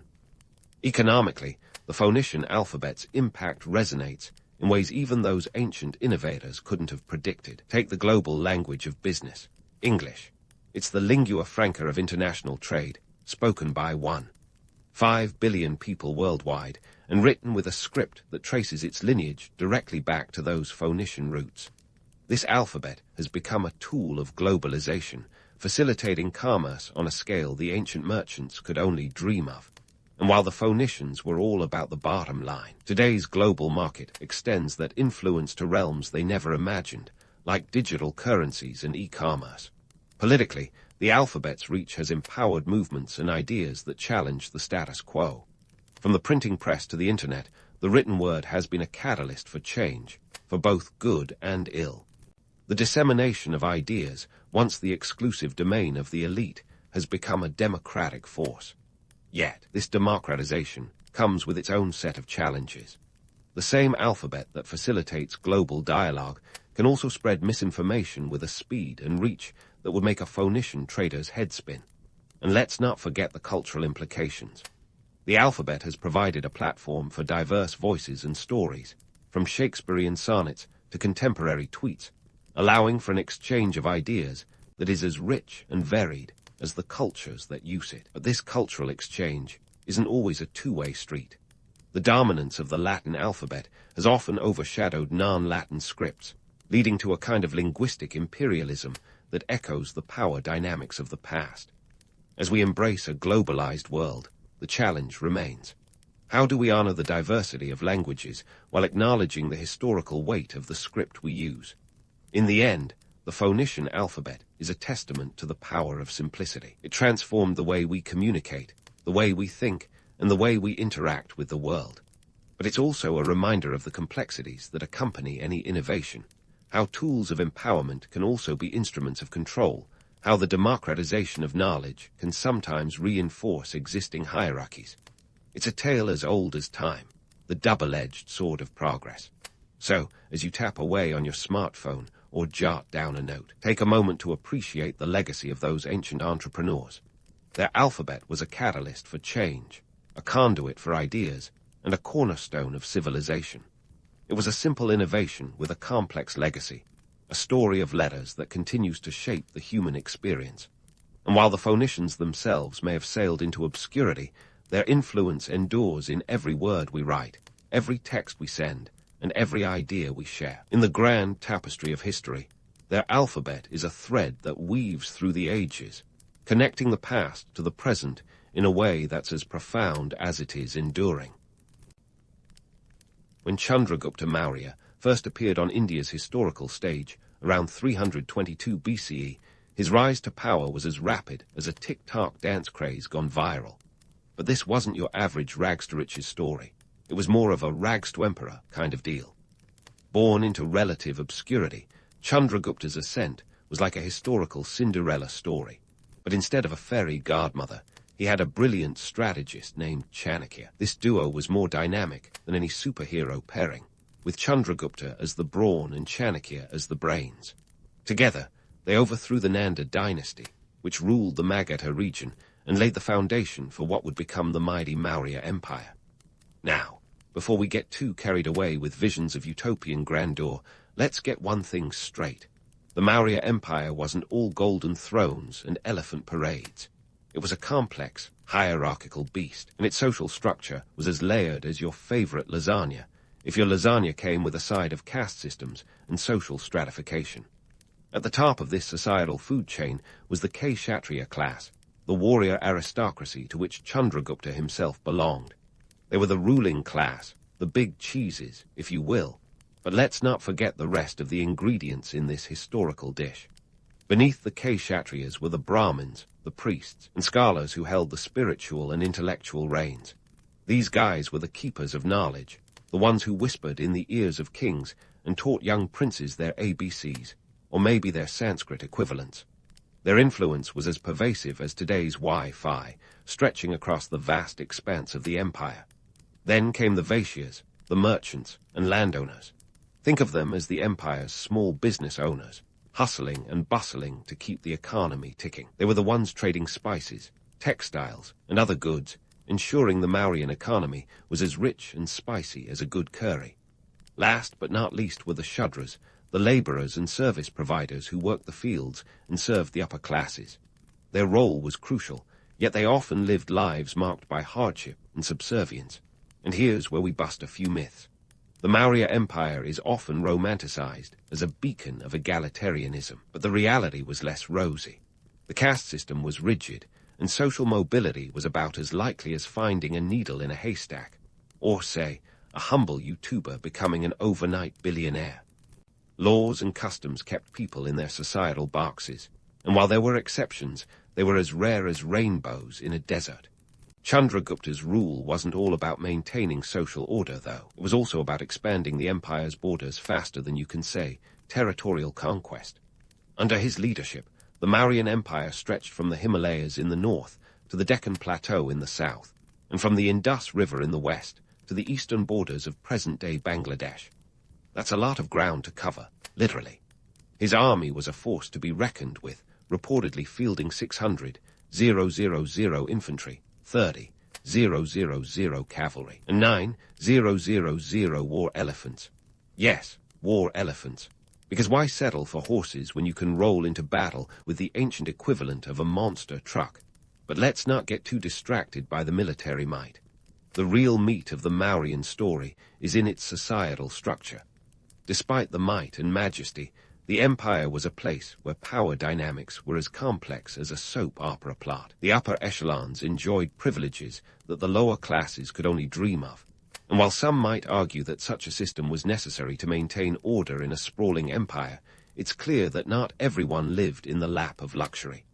Chandragupta himself was a bit of an enigma, a ruler who renounced his throne and turned to Jainism, reportedly fasting to death in a cave.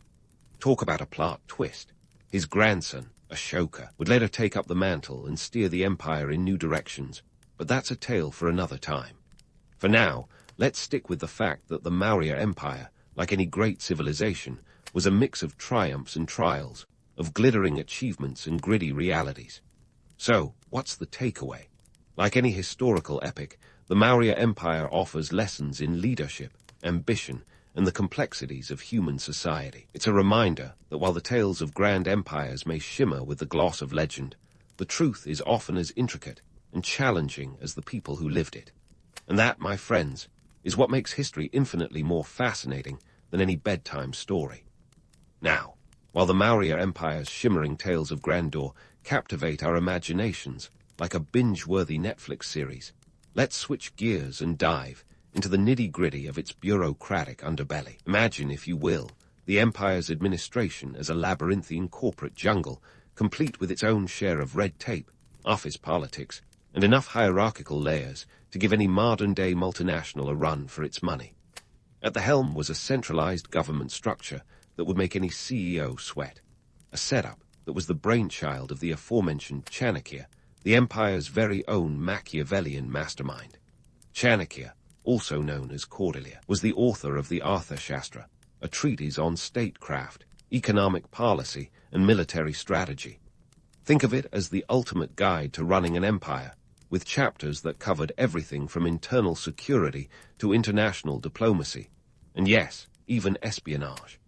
In this ancient tome, Chanakya laid out a vision of governance that was as meticulous as it was Machiavellian. His blueprint for administration was detailed enough to rival any modern-day operations manual, ensuring that every cog in the Mauryan machine knew its place. The Mauryan government was organized into a series of departments, each with its own specific responsibilities. These departments were headed by officials known as Mahamatras, who were akin to today's high-level bureaucrats or department heads. These guys were essentially the empire's middle management, tasked with keeping the wheels of governance turning smoothly.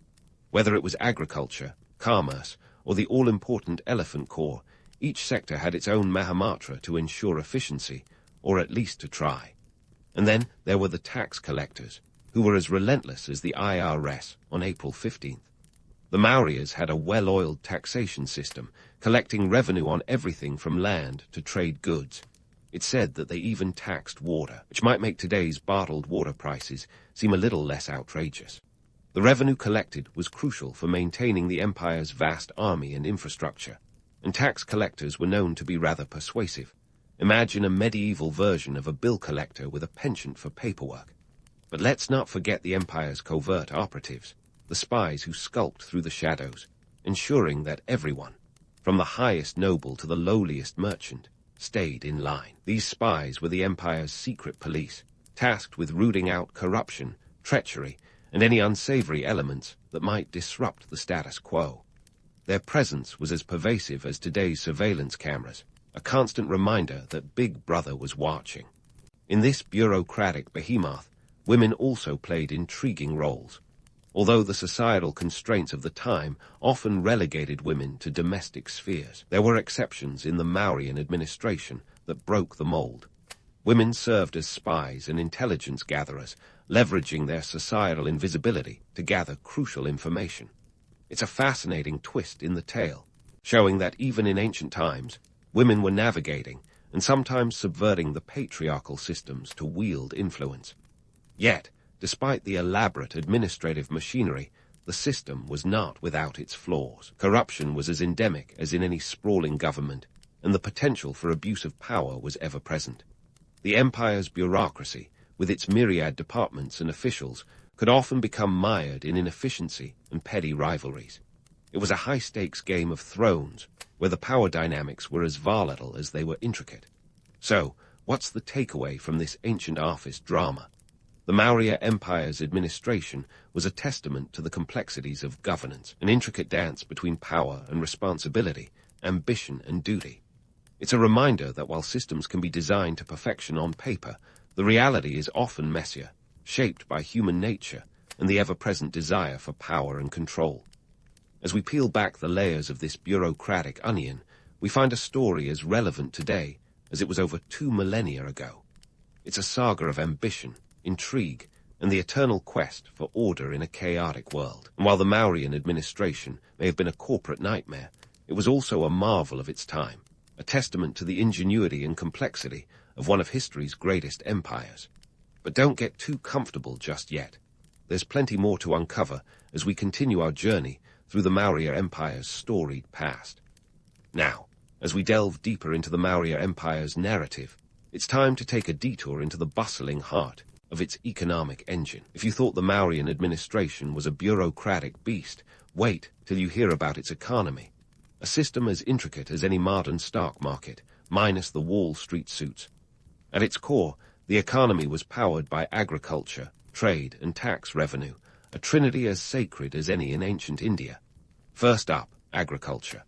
Let's just say, if the Mauryan economy were a sports team, agriculture would be the MVP. The fertile plains of the Ganges were the empire's breadbasket, producing enough rice, wheat, and barley to feed an army. Literally. This wasn't subsistence farming. This was agriculture on a grand scale, with irrigation systems that would make any civil engineer nod in appreciation. Picture vast fields, meticulously tended by an army of laborers who, despite their hard graft, were unlikely to be invited to the emperor's next garden party. But the real magic happened when these crops hit the roads, more precisely, the trade routes. You see, the Mauryans weren't just growing crops, they were moving them, and in the process, creating an economic network that spanned continents. The empire's roads, while perhaps not as glamorous as the fabled Silk Road, were the lifelines that connected distant markets. These routes snaked across the empire like veins in a body, carrying goods, people, and ideas. They might not have had the exotic allure of silks and spices from China, but they were the arteries of commerce, pumping life into the Mauryan economy. And speaking of roads, let's pause for a moment to appreciate the Mauryan infrastructure. These weren't just dirt paths. Think more along the lines of ancient highways. Chandragupta and his successors invested in a road network that stretched from Taxila in the west to Padalipatra in the east.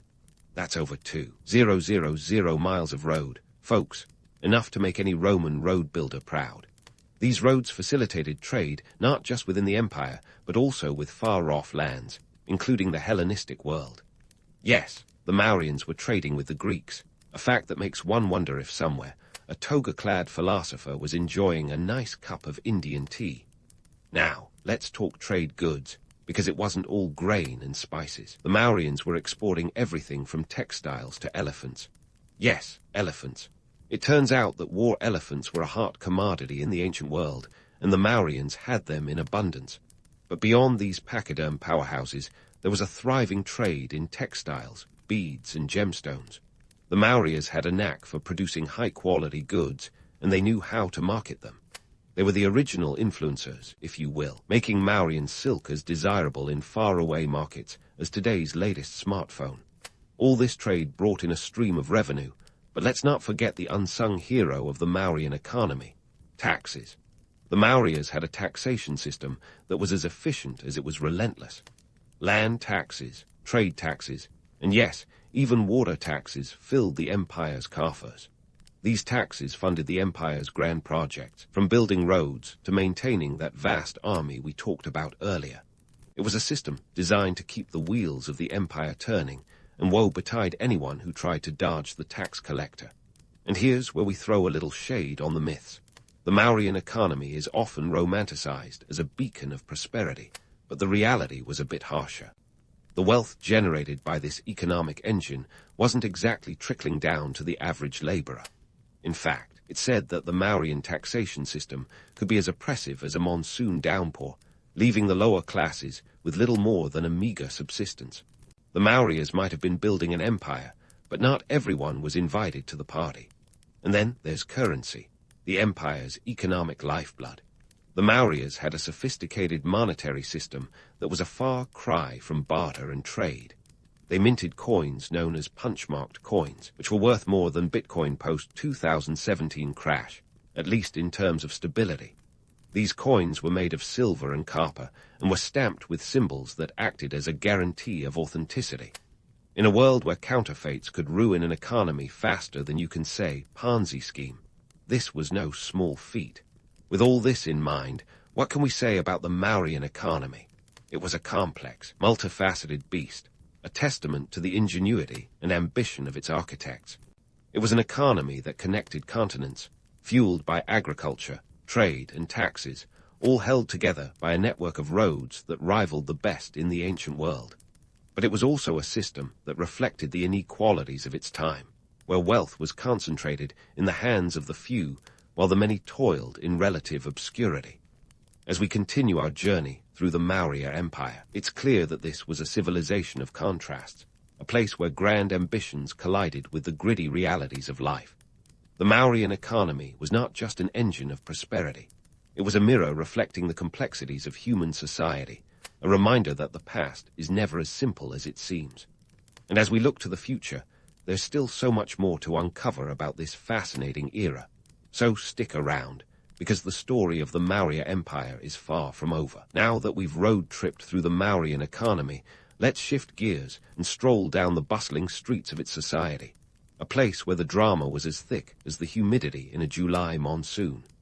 Picture this, an empire where life was a tapestry woven with threads of caste, religion, and art, each adding a layer of complexity to the grand narrative. It wasn't all palaces and prosperity, though. Everyday life in the Maurya Empire had its share of plot twists worthy of a soap opera binge. First up, the caste system. The infamous caste system, India's enduring social hierarchy, as rigid as a Victorian corset and just as suffocating for those stuck on the lower rungs. In the Maurya era, this system wasn't just a societal quirk. It was the very scaffolding of daily life, dictating everything from your job to your dinner guests. At the top of this societal totem pole were the Brahmins and Kshatriyas, enjoying privileges that today's elite could only dream of. Meanwhile, the Shudras and the so-called untouchables found themselves at the bottom, toiling away with little hope of upward mobility. It was a system that kept people in their lanes with the force of a Roman chariot race, and breaking free was about as likely as a cat herding sheep. But don't take my word for it. Let's talk numbers. A majority of the population, around 70%, were likely to be Shudras or lower, working the fields, doing the heavy lifting, and generally sweating more than a marathon runner in peak summer. And while the caste system might seem like a relic from the past, for the Mauryans, it was as real and unyielding as the stone pillars Ashoka would later erect across the empire.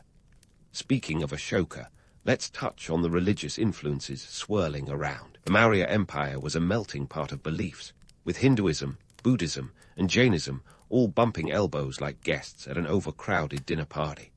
These religions weren't just spiritual side notes. They played starring roles in the empire's drama. Hinduism, with its pantheon of deities, was the old guard, shaping everything from governance to art. Meanwhile, Jainism, with its emphasis on non-violence, found an unlikely patron in Chandragupta himself, who turned his back on a life of conquest for a peaceful end in a cave. Then there was Buddhism, which would later steal the spotlight thanks to Ashoka. This was no small cultural shift. It was like Netflix dropping a new series that everyone suddenly couldn't stop talking about. Under Ashoka's rule, Buddhism spread like wildfire, influencing everything from laws to art. But don't imagine the Mauryans were all about peace and enlightenment. The empire's earlier years were marked by expansion and conquest, a rather non-Buddhist pastime, you might say. Religion also influenced the arts, which were as vibrant as a holy festival. Mauryan art wasn't just decoration. It was a cultural commentary, a visual symphony that spoke volumes about the empire's values and beliefs. The famous lion capital of Ashoka, for instance, wasn't just a showpiece. It was a symbol of power, unity, and the emperor's Buddhist leanings. Meanwhile, craftsmen carved elaborate sculptures and intricate reliefs, their skills passed down through generations like an heirloom necklace, except this jewelry was chiseled in stone. Artisans were the unsung heroes of the Mauryan era, transforming mundane materials into objects of beauty and utility. Their workshops were likely bustling with activity, the air filled with the sounds of hammers and chisels. Think less sleek factory floor, more chaotic bazaar. These artisans, often from the Vaishya or Shudra castes, played a vital role in the economy, contributing to both domestic markets and export goods. Yet despite their contributions, they were more likely to be remembered for their work than their names, which have largely been lost to history's sands. Now, let's address the elephant in the room. No, not the war elephants, though they've certainly made their mark. I'm talking about the common folk, the everyday citizens whose thoughts and feelings weren't exactly etched in stone or papyrus. Without a Twitter feed or Facebook timeline to document their grievances, the average Mauryan's thoughts on the social order remain largely speculative. However, we can infer from historical clues that while some might have accepted their lot with the resignation of a rainy Monday, others probably chafed against the constraints of their caste and the heavy hand of taxation. It's a reminder that while the cogs in the Mauryan machine kept society running, they were often worn down by the grind. And let's not forget the women of the Maurya Empire, who, despite societal constraints, found ways to exert influence in their spheres. While their roles were predominantly domestic, there were notable exceptions that broke the mold. Women served as spies, advisors, and even rulers, wielding power in ways that defied the norms of the time. It's a testament to the complexity of Mauryan society that even within a rigid structure, individuals found ways to challenge and redefine their roles. So, what's the takeaway from all this social juggling? The Mauryan social order was a mixed bag of privilege and hardship, innovation and tradition, where the threads of caste, religion, and art wove together to create a rich, if often unequal, tapestry. It was a society that reflected the complexities of human nature, with all its ambitions, contradictions, and desires for both stability and change. As we stand at this juncture in the Maurya Empire's story, with its social norms laid bare, it's clear that while the empire may have been a grand stage, not everyone got a starring role. Some were mere extras in the historical drama, their lives influenced by forces beyond their control. But whether they were kings or commoners, priests or peasants, the people of the Maurya Empire each played a part in a narrative that continues to captivate us today. And don't worry, the curtain hasn't fallen yet. There's still more to explore, more layers to uncover as we delve deeper into the Mauryan saga. So stick around, because the story of the Maurya Empire is far from over. There's plenty more to unravel in this epic tale of ambition, culture, and the enduring quest for power. So, as the Maurya Empire's richly woven tapestry of society unfurls, we're left wondering, what caused this seemingly unstoppable force to unravel like a poorly knotted shoelace? Well, dear listeners, gather round as we dive into the grand finale of this historical epic, where power struggles and political intrigue make Game of Thrones look like a friendly game of chess. First, let's talk internal pressures. Ashoka the Great, whose reign from 268 to 232 BCE was as transformative as a caterpillar turning into a butterfly, might have set the stage for the empire's decline without even realizing it. After his conversion to Buddhism, Ashoka swapped his sword for sermons, promoting peace and non-violence, a tad ironic for a dynasty built on conquest. Now, don't get me wrong. Ashoka's shift towards Dharma was admirable, but it also meant the empire's military might, once as fierce as a lion on the hunt, started to lose its edge. The army, once the envy of the ancient world with its 600,000 infantry and 9,000 war elephants, was now about as intimidating as a kitten with a cold. And let's not forget the economic strain. Ashoka's grand projects, from those iconic rock edicts to stupas dotting the landscape, weren't exactly budget-friendly. The empire's coffers, once as robust as a dragon's hoard, began to feel the pinch. Maintaining such vast infrastructure required more than just good intentions and a dash of spiritual enlightenment. It demanded cold, hard cash, and lots of it. With resources being funneled into ambitious public works, the empire's ability to fund its military waned. The tax burden on the populace increased, leaving many grumbling as they shouldered the weight of Ashoka's ambitious vision. Now, add to this internal cocktail of peace and poverty the external pressures snapping at the empire's borders like a pack of hungry wolves. After Ashoka's death, the Maurya Empire was like a ship without a captain, drifting aimlessly on turbulent seas. Regional governors and ambitious generals, once content to play second fiddle, started eyeing the throne like kids eyeing the last slice of pizza. Each one saw himself as the next great ruler, and who can blame them? Power is tempting, like chocolate cake at a diet convention.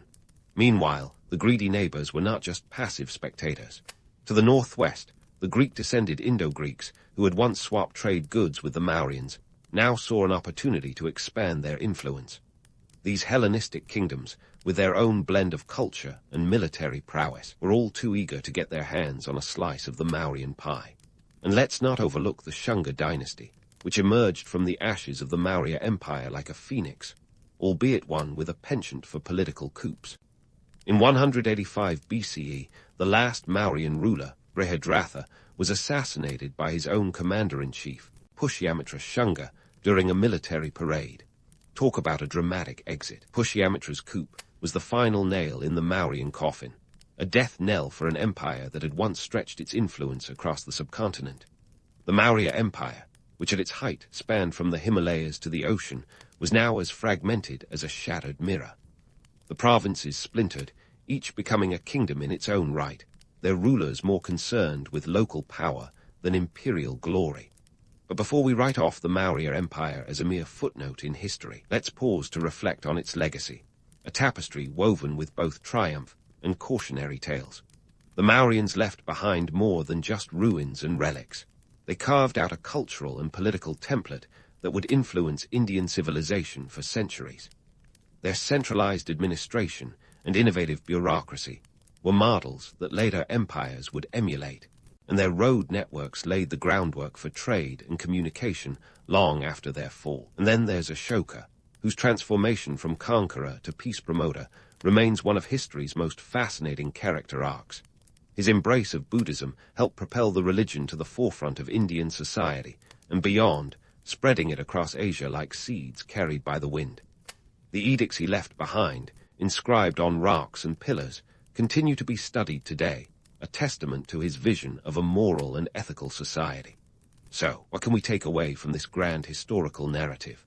The Maurya Empire, with all its grandeur and grit, serves as a reminder of the complexities and contradictions inherent in power. It's a tale of ambition tempered by morality, of glory shadowed by downfall. The Mauryans showed us that empires, no matter how mighty, are fragile creations susceptible to the whims of fate and human nature. In the end, the Maurya Empire is a story that resonates across the ages, a reminder that history is a living, breathing entity shaped by the people who lived it. It's a saga of human endeavor, of dreams and downfalls, and as we close the book on this ancient chapter, we're left with a sense of wonder and awe at the rich tapestry of India's past. So there you have it, folks, our journey through the Maurya Empire, an odyssey of ambition, innovation, and the eternal quest for power. As we part ways with this legendary civilization, remember that history is never just about the past.